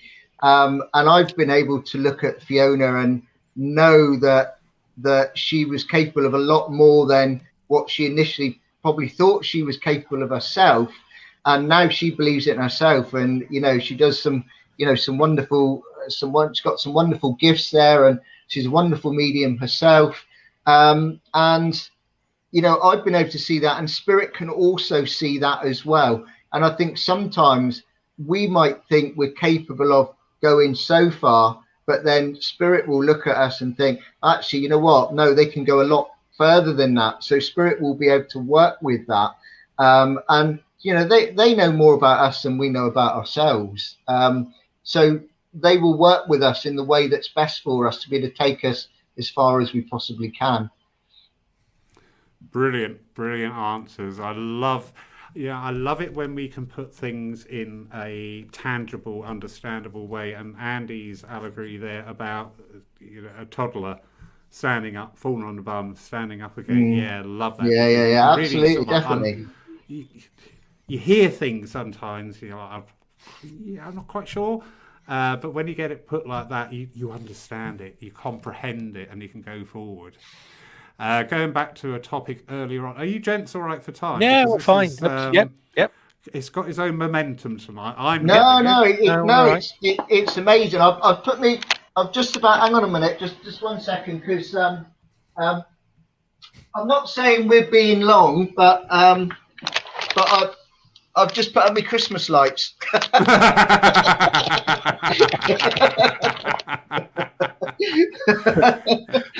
For the backdrop, I think Laurie's got his Christmas tree up, so that's right. Yeah, just remember you're being paid per show, not per hour. Okay.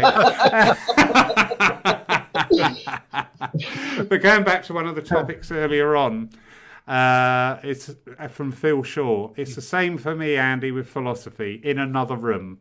But when my guide wants to give personal guidance to the recipient, he blends more with my personality, as he says, it's preferable that both of us work in a semi-conscious participation. And why not? Again, it's the intelligence of the spirit world. Yeah. I mean, the spirit world are going, this is the best way for us to work to be able to achieve this for this person. And I think that's the thing. It's, one size doesn't fit all. We shouldn't be creating clones. What we should be doing is allowing the ability to that person to work in conjunction with the other world to find out how it's supposed to be done for them. and how they know what is best for whoever the recipient is, and how and what to get the information to them, so it gives them that experience on exactly what they need. Again, and we have to be individual as well, because then we're all like Marmite, aren't we? Some people are drawn to different mediums for whatever reason that might be, and because of that we have to be individual. And whilst I'm not going to knock the SNU or anything like that, sometimes a lot of the SNU trained mediums always come out with the same stuff, and it's almost like you're indoctrinated into believing certain things. So they always speak about our pioneers and this and that, and I think we need to be more individual in our own way so that we can appeal to those that need it. Yeah, I think it can go for any body or any organisation. It's always a double-edged sword, isn't it? I admire these organisations and bodies out there that instill standards into the way people present themselves when on a public platform, how they are and everything. And likewise, when you start telling people how to do things, because we've always been very much of an activist movement in spiritualism, because we've got that anchorage, we've got that understanding, and we get that empowerment to do stuff. So we naturally shrug and resist a bit. But there's so many questions coming in tonight. This is absolutely wonderful. I won't be hoovering the church tonight, everybody, so I think I'll be up at 6 o'clock tomorrow morning. You can, in the morning after you've done yours, you can pop down and do ours, because I was in there today and it needs a good whip round, I can tell you. Well, actually, going back to an earlier conversation about your circle members, so tomorrow I'm going to get my congregation right. You run around with the hoover, you get the chairs out, and you carry on and do that. So that'd be lovely. So Tim Abbott there just said, mediumship is a very important part of our lives, but it is just a part of our lives. And again, do you know what? That one word balance can be applied to absolutely every discipline. Absolutely, definitely. Yeah. It is. If anything is out of balance, that's where errors and misunderstandings arise, whether it be in the etheric, the material, the spirit, the transcendental states. If there is an imbalance, the repercussions are felt as a whole. Sue Townsend, have you met otherworldly cosmic beings during trance? I mean, personally, I haven't. I know other people who have, and I know that that from what I've been told, that it's been fascinating because of the evidence that they brought through themselves. But I've had no experience of it personally. I don't know if Ricky has. No, I haven't. But there's a trance medium I know down in Cornwall, and do you know what? I'm embarrassed to say I can picture, and I've known her for years, but for the life of me I've forgotten it. I'm getting dreadful with names lately. But she basically, when she goes into trance, she actually channels the chap Richard, who committed suicide with the Manic Street Preachers, and he talks a lot about elementals and cosmic beings and things like that. Now, in that area of Cornwall, down near Camborne and all around the Lizard and Penzance and all around that, they're very much into that type of thing, and it goes down extremely well. I think when we're doing it in spiritualist churches and things like that, if we start talking about elementals and things like that, a lot of the congregation would say, well, what's he been smoking before he comes on? So I'm a great believer that as we said earlier, our guides work with us in a way that's best to help other people. Then it's the same with trance. The people that we work with was in the trance state. We work with those that are best able to serve the community that we are within. So because of that, I personally haven't, but I know people that have. And also we've got Totnes down the road here, and I know someone there that actually does channel cosmic beings and things like that.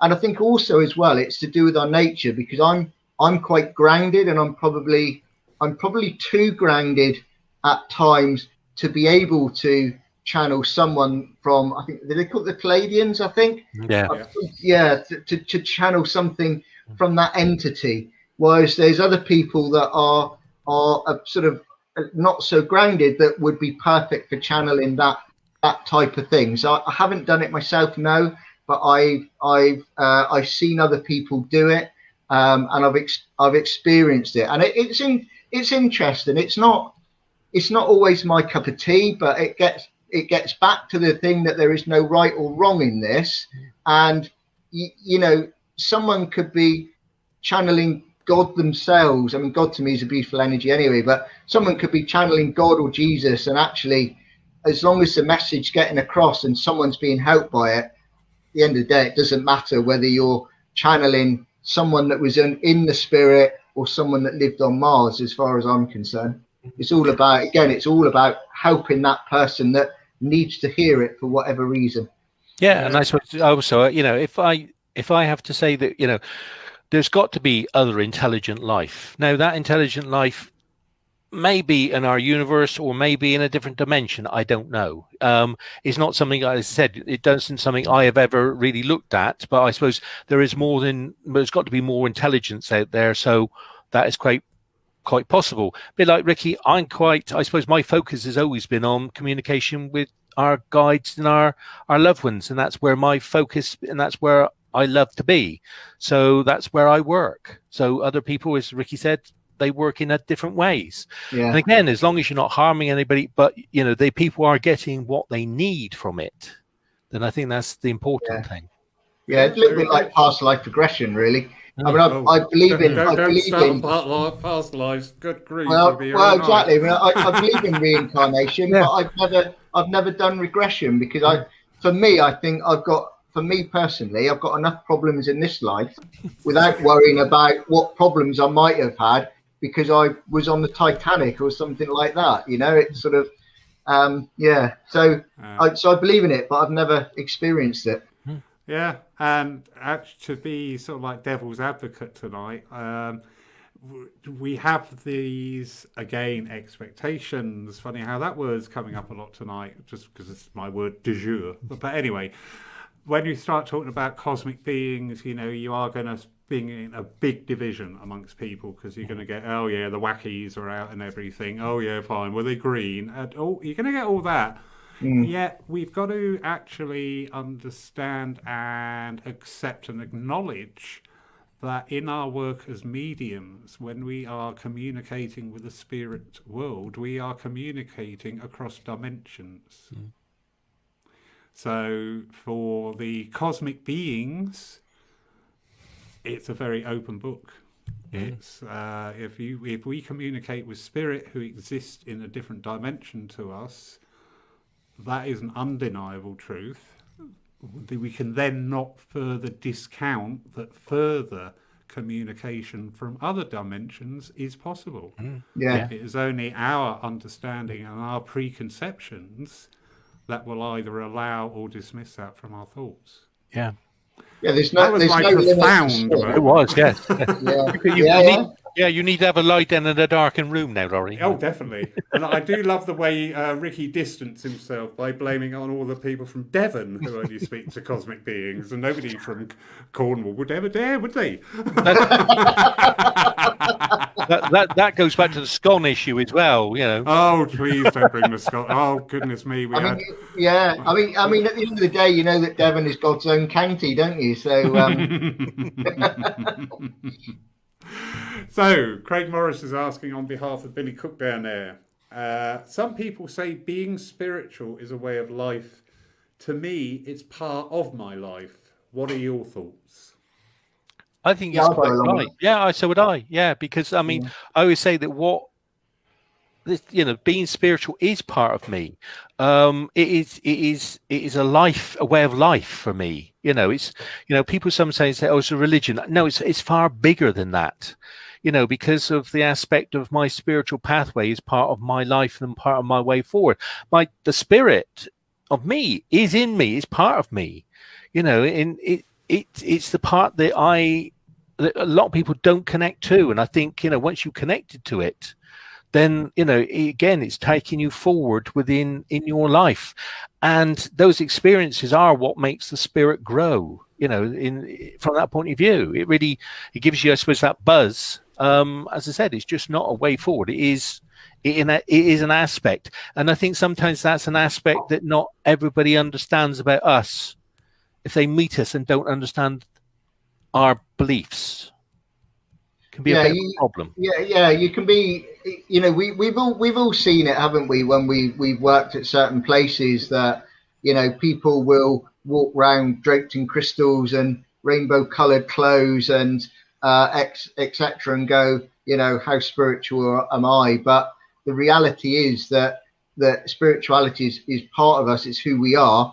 And in my lifetime, I've been very lucky because I've met lots of people that I would describe as absolutely wonderful spiritual beings that will do anything to help anyone else, but actually they don't have any spiritual beliefs, or they might not believe in a god or something like that. So yeah, I think spirituality is who you are, but it's also what you do as well, and how you conduct yourself, and how you respect others and how you treat others. And so yeah, no, absolutely, I would definitely say that.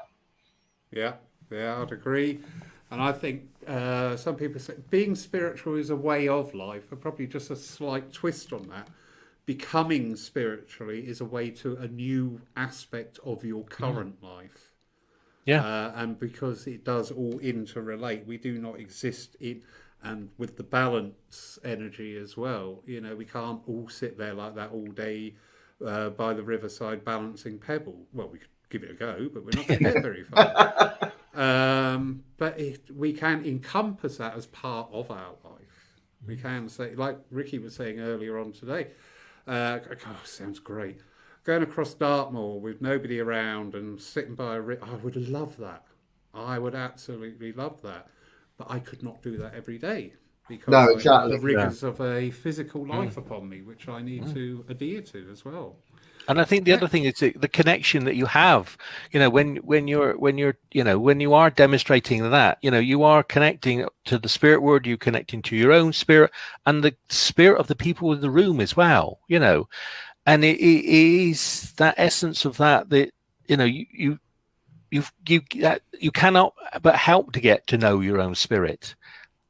Be understanding that is part of your life.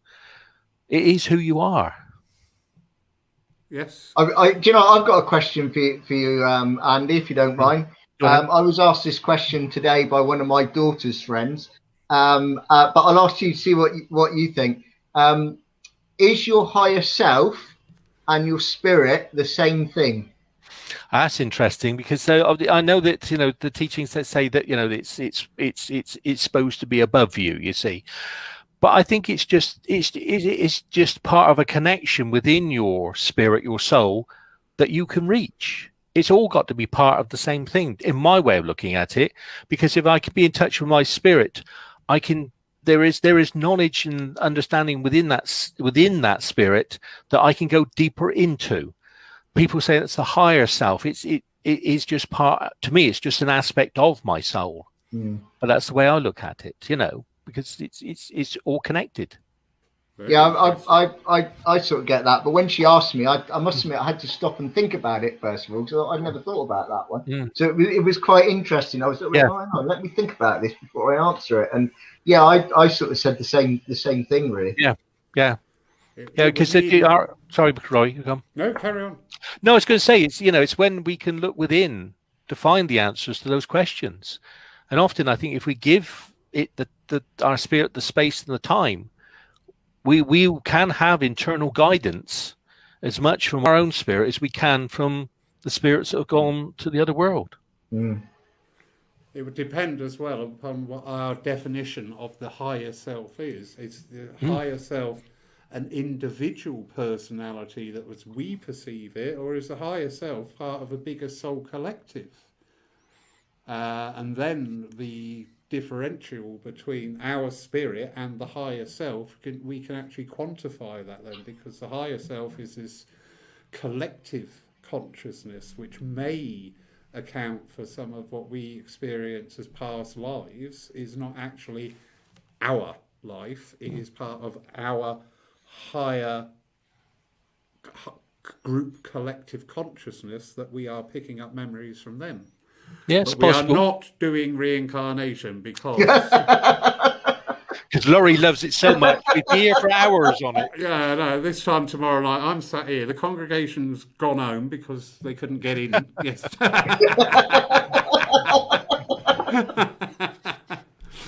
Question from Mark Cassidy. Good evening, gentlemen. You haven't loaded this question at all, have you, Mark? No, not really. Do you prefer the warmth and energy of a church to a Zoom meeting? To be honest with you, the way, I mean, from the aspect of me working, it's still the same, because I'm blending with my friends from the other world, and the fact is that when you get a situation where even on Zoom the person is saying they can feel that energy, then that energy of that loved one, then I think that's great. Do I prefer in person? Yes, because I love a room full of people. I love it. To me, I am connecting to them most probably in a different way, and I love the physical part of being with people. I also like the hugs as well, which we can't get on Zoom. Yeah, I'm with Andy on that one. I prefer it, but the one thing that the pandemic has taught us is it's taught us. I mean, especially with people like me, I had no interest in computers. In fact, I got expelled from the computer group at school, etc., because I couldn't even switch the thing on, let alone do anything else. Okay. But what it's done is it's taught like old people like me, or should we say maturing people like me. It's done is it's taught us to that there is another way to get to people. I mean, I spoke to down our way. We've got Stacey Spark down our way. Now she's got her own page, Learning Tarot, and every week she's interviewing different people. So she's had Tim on, she's had Billy on. I know she had you on, Lawrence, isn't she? And she only gets 7. Well, she had my mother on Wednesday, but she only gets 7 or 8 people there. And she was saying to me that, should I continue? I only get this amount of people. And I said to her, you've got to carry on, because you're reaching people that we can't reach. And the one thing about what's happened now with us being forced to do StreamYard and to do Zoom and things like that is we are getting to people that for whatever reason can't come into a church, can't come into the centre.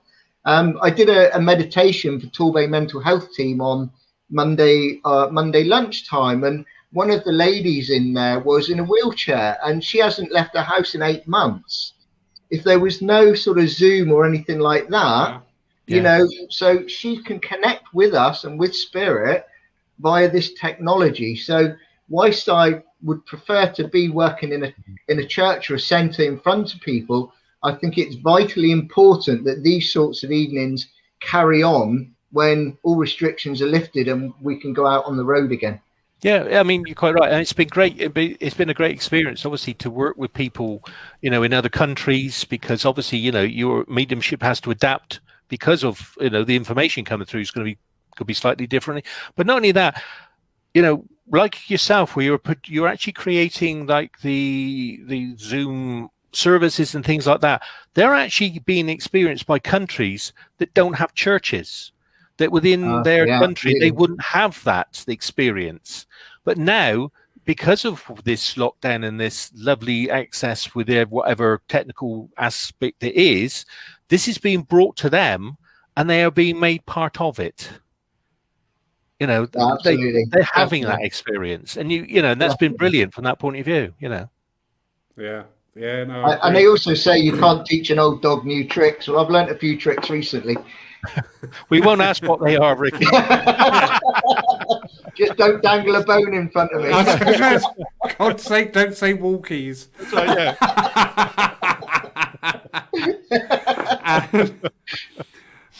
Do you know what? As probably the soon-to-be ex-president of Paul Christian Spiritualist Church, by the time I finish saying this, I have found it's challenging coming back into real life services in some places, because and actually Tim has written something here, and I think he's picking up on the same sort of energy here. So Tim is saying here, how do you guys think about the fact that over the last year there have been some mediums who have been very active, for example, through Zoom, and sadly there have been some mediums who have done nothing, and there will be some mediums who will find it very challenging when the churches reopen because they have been stagnant for a year. Now, do you know what? This is all these things come together. I have found, going back out into serving churches, of it sort of like the count has been reset to 2019. And because for my own personal growth and development, and I'm not being big-headed, and people that know me know I do not have an ego, but I'm not the Laurie that existed in December 2019. I'm the Laurie of May 2021. And this has been reflected also in our style of services here at Paul, that we haven't flipped back to the industry standard without being disrespectful. But, you know, we did have this industry standard of how a service is constructed. It's much more liberal, and people have heard me say this before, and again, we're all entitled to our own beliefs, our understandings. We had one of the most amazing services that I have been in for a very, very long time here at Paul. No disrespect to any other mediums that serve our church or anything, but it was the whole way that Spirit guided the service. The philosophy in the talk lasted for 1 hour service, 35 minutes. It was educational, it was inspiring, it was informative, it was engrossing, and it was engaging. We had 5 minutes of meditation, and then we had 20 minutes of messages. 3 out of the 4 were what we've been talking about earlier on, about the spiritual guidance for our lives. And I found that energy so invigorating, so different to the formulaic way that services were. Because, again, this is me personally, as the now ex-president. I've just had an email. So, bye, everybody. But yeah, and I get that, Tim. I really do get that. And I really hope I've picked up on that energy as well that you're talking about there. So... I just looking at that. I mean, I know Tim, and I greatly admire Tim for all that he's achieved within the spirit world. But I've been I don't like the way that the terminology in a way that has been like that, for the simple reason that I think it's all down to the individual. And you know, some people have carried the can and they've done a wonderful job promoting spirit throughout the lockdown. But there are some people in that time that's just needed to step back and take a break. Oh, yeah. And I mean, you know, I got the virus last March, and then it took me months to get back on my feet. And then when I started getting back on my feet and I realised that I couldn't go on a 10-mile hike like I used to, I can barely walk to Tesco's and back, I just crashed mentally and got in a very deep, dark place. And I couldn't even face spirit or anything to do with spirit at that time, and I just needed a break. And I think it's all down to the individual. And I think where Tim is right, yes, some people will step back and they won't ever come back out again. But we've all learned a lot about ourselves in this time, and hopefully we've all grown from it. And I think you know, those that are meant to be back out working again will slowly start to come out and start working in our churches and centres again. But I think that some people have just had to have that time out, really. Yeah. And I think Spirit will in some cases actually make them take that time out for whatever reason as well. So But I know some of the things. What did actually get me back going again was actually listening to some of lives like this. It sort of got me from being I've had enough, I don't want anything to do with it anymore, to it sort of sparked something within, you know, and it made me think, actually, you know what, I've got to stop feeling sorry for myself, and actually I've got to start to pick myself up and start doing something again. So slowly but surely, I think, and hopefully, as you quite rightly said, I think I'm a different person to the one that went into lockdown last year. Yeah. And I have not had the pleasure yet of meeting Tim in person, but certainly with our interactions, I feel very sure to say there is no intention there to cause upset or harm. It's just we can read one sentence, each of us, and come up with a different meaning to it. But yeah, it's quite true. Tim made me cry once, you know. Oh, good old Tim. Yeah. Could you tell me how, just in case I need to? Right, yes. It was about 20 years ago. Must have been about 20 years ago. And Tim was at Paignton Church at the time. And I was in Paignton Church, and there was me, and there was probably about 15 women. So it was just me, Tim, and about 15 women. And Tim did this meditation, and it was just so amazing. And it was so beautiful that when I come out, I bawled my eyes out. I couldn't stop crying, and none of the women were crying at all. They were all just sat there looking at me. I'm bawling my eyes out. And of course, Tim said, "It's all right. It's okay to cry. Let it out." He's going, "Let it out." But at the end of the day, through the guidance and through the teaching, I touched the essence of spirit, and it was beautiful. Yeah. But going back to what was said, I mean, at the end of the day, if somebody doesn't do something for a while, then it's going to take them a little bit while, you know, they'll be slightly rusty like anything else. You know, it's a bit like going back. People haven't been to the gym for a while. When they go back in again, their muscles need a little bit of a workout. I know that's it. Yeah. So it will take some people a little bit more time to get back in there. And not everybody really links or loves technology anyway. And I accept that. I mean, for me, I've used the year and a bit, for embracing something that I've never used to this extent. I've also, used it to expand and opportunities for me to practice my own development as well. And that's where a lot of it I've been looking at this year, of looking at, expanding my evidential, my trance, doing different things from that point of view, being able to do, experiencing the thing of doing services and demonstrations online, which all brings a new aspect to me. It stretches me. Yeah. But that's me. And some people, it doesn't, horses for courses. So, so. Yeah. And the advent of this online experience of spiritualism and all its aspects is this new frontier. And it is, you can either disregard it, put it to one side, or you can actually embrace it. I'll be perfectly honest. I would be quite happy with a cave in Wales with a really good internet. Yeah. And you know what? I'd be happy as Larry in there. Yeah, I don't think the Welsh would like it, but there you go. Yeah, they're Welsh, so. Oh dear! You can fend off the next 6,000 comments. And moving swiftly to Brixham. Brixham? Yes. It is Brixham. I never go to Brixham. Laurie, not saying you've been on a long time, but I've made a lemon and coconut cake and 20 raspberry muffins.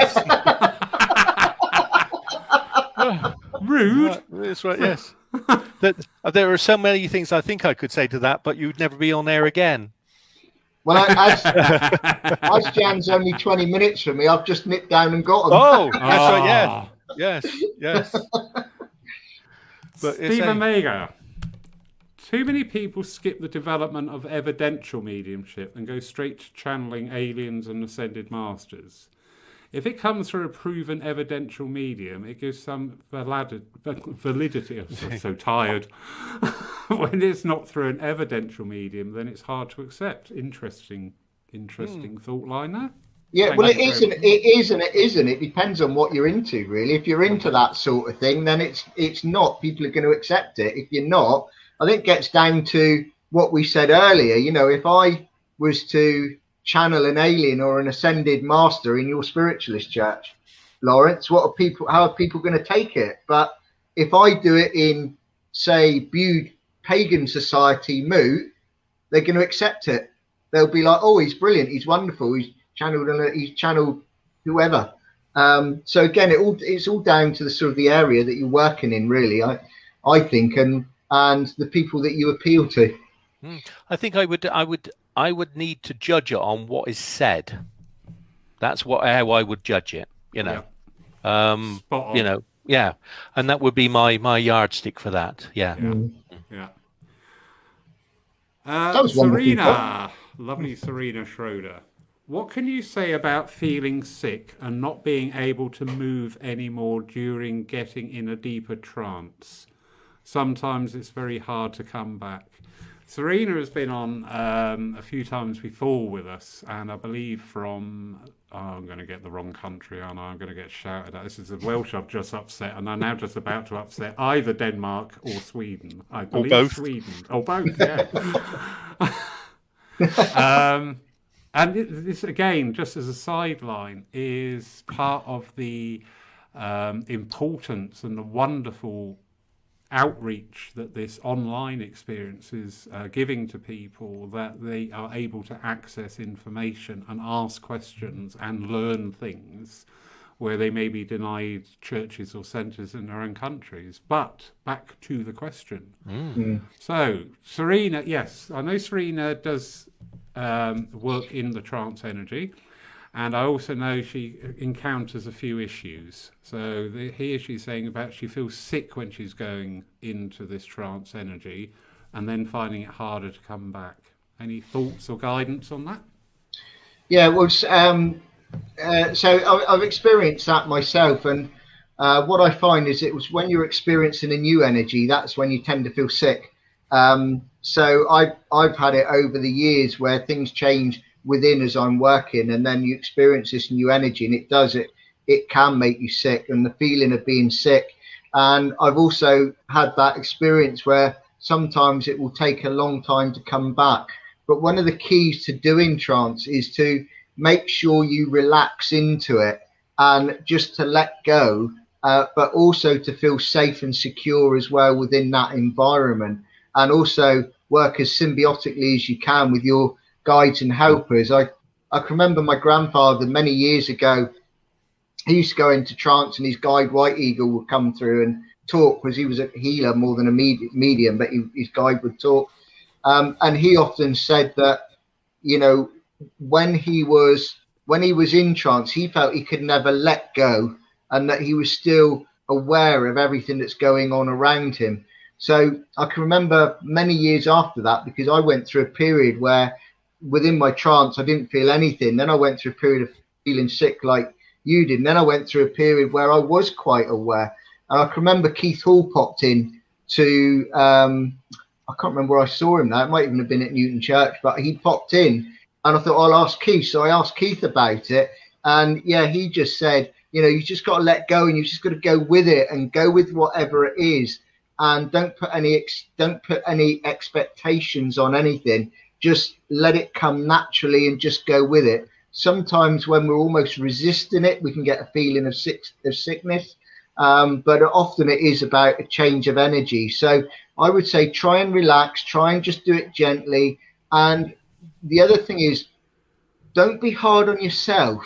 If you're coming out, sometimes it's a bit like when we said earlier about the meditating, you know, when someone's on a wonderful journey and you hear that they're climbing mountains and swimming with dolphins, and you're sort of like, well, I'm not really getting anything type thing.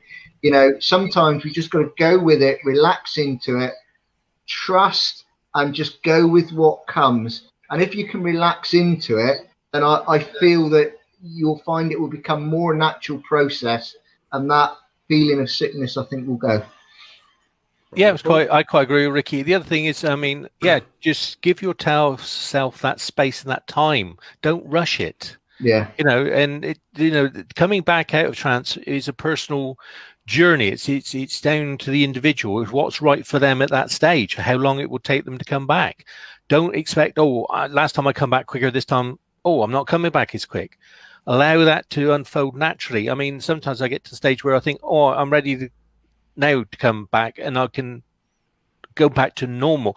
But my eyes just won't open. They're glued shut. And it's like, no, I need to give myself that little bit more time. Don't rush it, you know. And I think the other thing is that, you know, I always say that if we're experiencing something like this, especially going in and feeling sick, then we should take our time to actually, again, sit with our guides, discuss it tell them your experience in this. Yeah. You know, is there something you can do to help me with this? Because I'm feeling a bit sick, you know, that's the way it's affecting me, and I'd rather it not. And they will find ways to adjust it.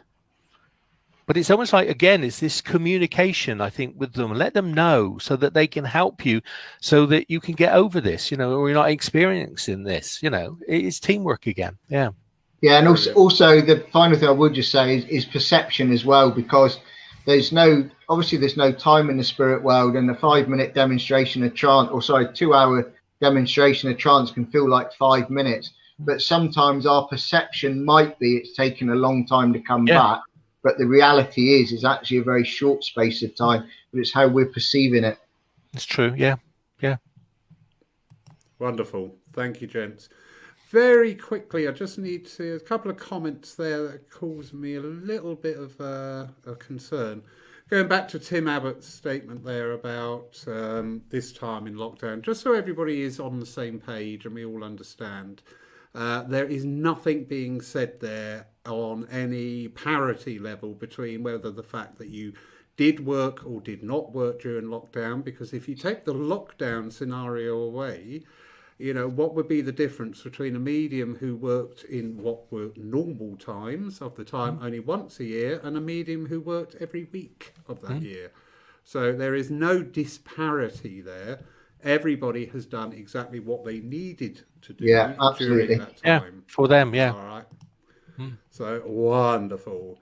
Lovely Phil Shaw said something here. I have never come across this, but I love it. And he said, it did, yes, yeah. There did used to be they used to also sometimes go around, have two mediums where there would be an evidential medium, and there would be a gentleman or a lady that would do philosophy, and often the philosophy would be done in trance. And it was a bit like, I don't know whether it got to a stage where the churches wouldn't pay for two mediums to turn up, so it was cheaper to have one. I don't know. But yeah, they would have the two. I have heard that. I've never experienced it, but I have heard this of the past. Yeah. The first service we did back at Newton Abbot when we reopened in April, I did it with the vice president, Arisha, and I did the philosophy in trance and she did the mediumship. And it worked very, very well. It did work well. I hope the audience found it interesting. Well, they came back the next week, so I suppose they did. But yeah, it did work well, because then you've got that aspect, you know, you've got a double aspect really, and you know, and it's important that we get a message over however way we can get it over in a way that it can be accepted. And some people would have really enjoyed the trance, but some people would have preferred the mediumship. And you know what? That's fine. It doesn't matter really. As long as we're sort of meeting their needs on some level. Like I say, I must admit there was one church that was, I have to say, it was an independent church that asked me to do the philosophy in trance, and then I did the evidential after it. So I did both. So, but of course, I know there are restrictions in some organisations about that sort of thing. So, yeah, that is sad. But I'm saying I never come across it. Last Wednesday, married couple, the gentleman did the address and the philosophy, and at the end he had to pull himself back because he was going into full trance, and he didn't wish to at that time. But what he was talking about were trance writings that he had received through his guide. And then the wife did the part of the evidential mediumship. So, yeah, I think it's absolutely... I love it. So guess what you're going to see at Poole very soon, everybody. I think that's amazing. Yeah. I do. I think that is really amazing. And again, with all these esoteric fields, some people will like it and some people will not. Yeah. However, if we can't, we have a thing, don't we, within our movement, that we tend to concentrate and focus and give all our energy sometimes to the negative statements, the negative comments. And I know, talking from my experience, as in now running a church and previous incarnations of people running the same church, a prime example, we had an evening of one of the name mediums, sell out, 145 people in the church, every ticket gone, people wanted more tickets, couldn't do it, brilliant bouncy evening, 3 people didn't like it, and that was the topic of conversation afterwards. Yeah. And I'm sat there thinking, hang on, 142 people loved it. Why are we debating because these 3 people didn't like it? I'm not saying we should disregard it, but I was saying, again, I just, I love all but this. It's what we do. Yeah, it's what we do. Funny enough, myself and Tim, we did a combined talk on the psychology of mediumship, where we do exactly that within our mediumship. We would go and do a demonstration. We might get one thing wrong, but there's a likelihood when we're going driving back, that's the bit that's going around our head. Yeah. And I think that's the time we do that not only within mediumship, we do that in other aspects of life. For some apparent reason, we focus on that, not on the good things. I did that well. Or that went well. It seems to be a strange aspect of our human brain, really. Yeah. I always say to the upcoming mediums that all we can do is we can prepare the best way we possibly can for every situation, and as long as we can finish each reading or each demonstration and we can say I've honestly tried my best in that situation, when we do our review afterwards, then I find that our best is always good enough. But as you quite rightly say, there is always one that will be critical over something, and you know what, we put ourselves up really to be shot at times, and sometimes you have to take that criticism on the chin and learn from it or move on from it, really. I know many years ago when I did sit in a church committee, I know that it's funny because there was a lady who was quite critical of him, who was part of the committee, who was critical of a medium that turned up. And the reason she was critical is because she didn't get a message. The following year when he turned up, when she got the message, he was the best thing since sliced bread,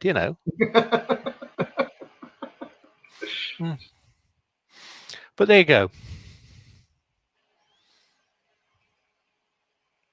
We can't hear you, Laurie. You've gone silent on us. Some people like that, Because he's driven down.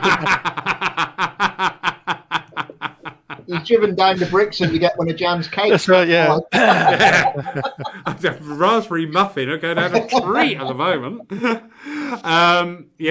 2 things very evident tonight. Absolutely wonderful. These Lyceum-based nights is always such a brilliant energy that comes through. It's always very passionate, and that comes over extremely well on the online experience.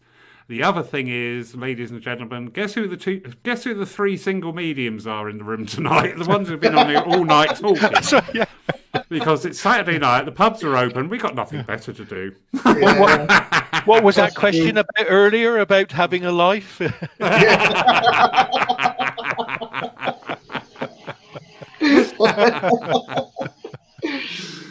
Absolutely brilliant. You know what? And I loved the conception for tonight was eluding me, as you verify, gents. I didn't contact you till like Wednesday or Thursday.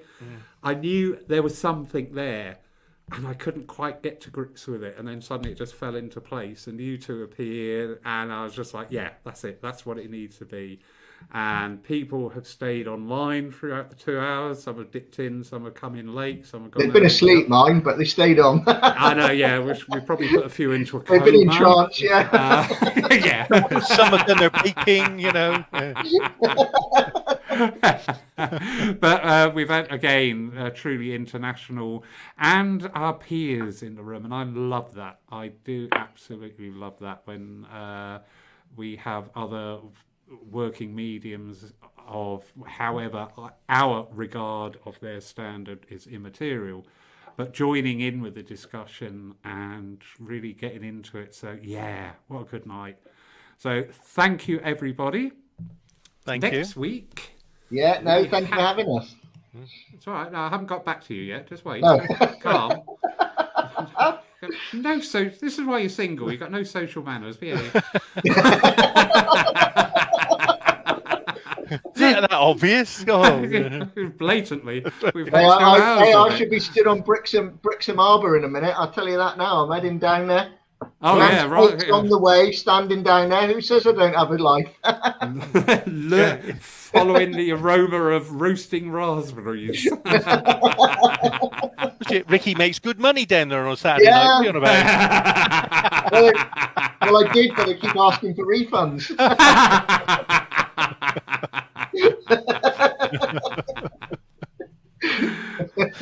Right, before we... it's all right, we're past 9 o'clock, we can get away with it now.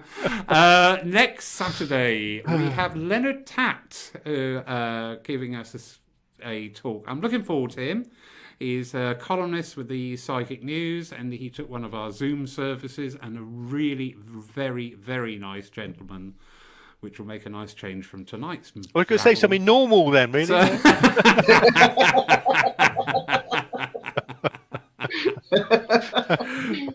So that's on 7 o'clock next Saturday, the 29th. The following Saturday, we have something slightly different. So next Saturday will be another Spiritualism Lyceum night. The following Saturday will be our spiritual night. And again, do you know what? I don't run my life anymore. Just things happen and I go, yeah, okay. We have got Andy, a gentleman on from an organisation called the Veterans Hub, which is a very worthy charity down in Weymouth. They support veterans of all ages, races, genders. They do an absolutely exemplary and amazing job there in supporting all aspects of their lives, including holistic treatments. So it's going to be great to talk to Andy that night. And the only evening that we could organise is the eve of the commemoration of the D-Day landings. So he's with us on Saturday the 5th. So yeah, that's just when I realised the date, I thought that's great. That just so blends in, and I love these evenings. They've been a huge support. Everybody out there has been so very, very kind in saying how much they've enjoyed these nights. I have benefited not only in my understandings of life in general, but actually for my own mental welfare, because without these evenings, I think I would be a very different person yet again to what I am. I often say, if it wasn't for these evenings, I'd be on the church roof throwing tiles at people by now, because that's probably where I would be. So, yeah. Gents, brilliant. Jan, stop tormenting us with the cooking. Thank you. So what? I think Jan and Arisha should have a bake-off. Yeah. Ooh. I think they should. Yeah. Does she deliver? Well, I tell you what, Arisha never brings any of it with her. So. So she could have just been Googling all these cakes and just posting it on a time frame. Is Yeah, that what you're saying, Ricky? Yeah. You need to add that, Ricky. You need to add that to the church list of rules. Yeah. Well, it's all right, Andy. If she sits in one of his circles, it'll be that, you know. If you want to sit in a I've heard her bread circle. rolls are like rock cakes, so we don't go there. Oh, brave. So the week after, we will be having the commemoration service for Ricky Whitemore. I've left you my Doctor Who videos.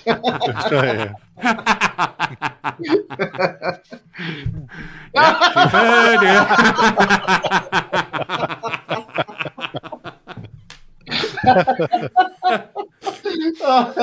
Oh dear, stop me putting it. So thank you very much for the invitation to come and work at your church, Ricky. I'll decline.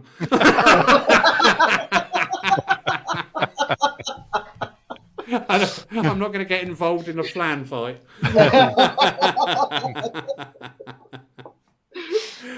Gentlemen, thank you so much. Thank you. You do realise that after tonight, Paul Church is sat here in a total state of disarray, and it's going to remain so all night now, because there is no way I am getting the Hoover out and going in and out. It has to wait till the morning. Brilliant night. Thank you for your time. Thank you for your company, your humour, your knowledge. The levity has just been great in the room tonight. Thank you, everybody who's been watching us and joining in and partaking of tonight. God bless you all. And we look forward to seeing you all again soon. So from Paul, good night. Good night. Good night, everyone.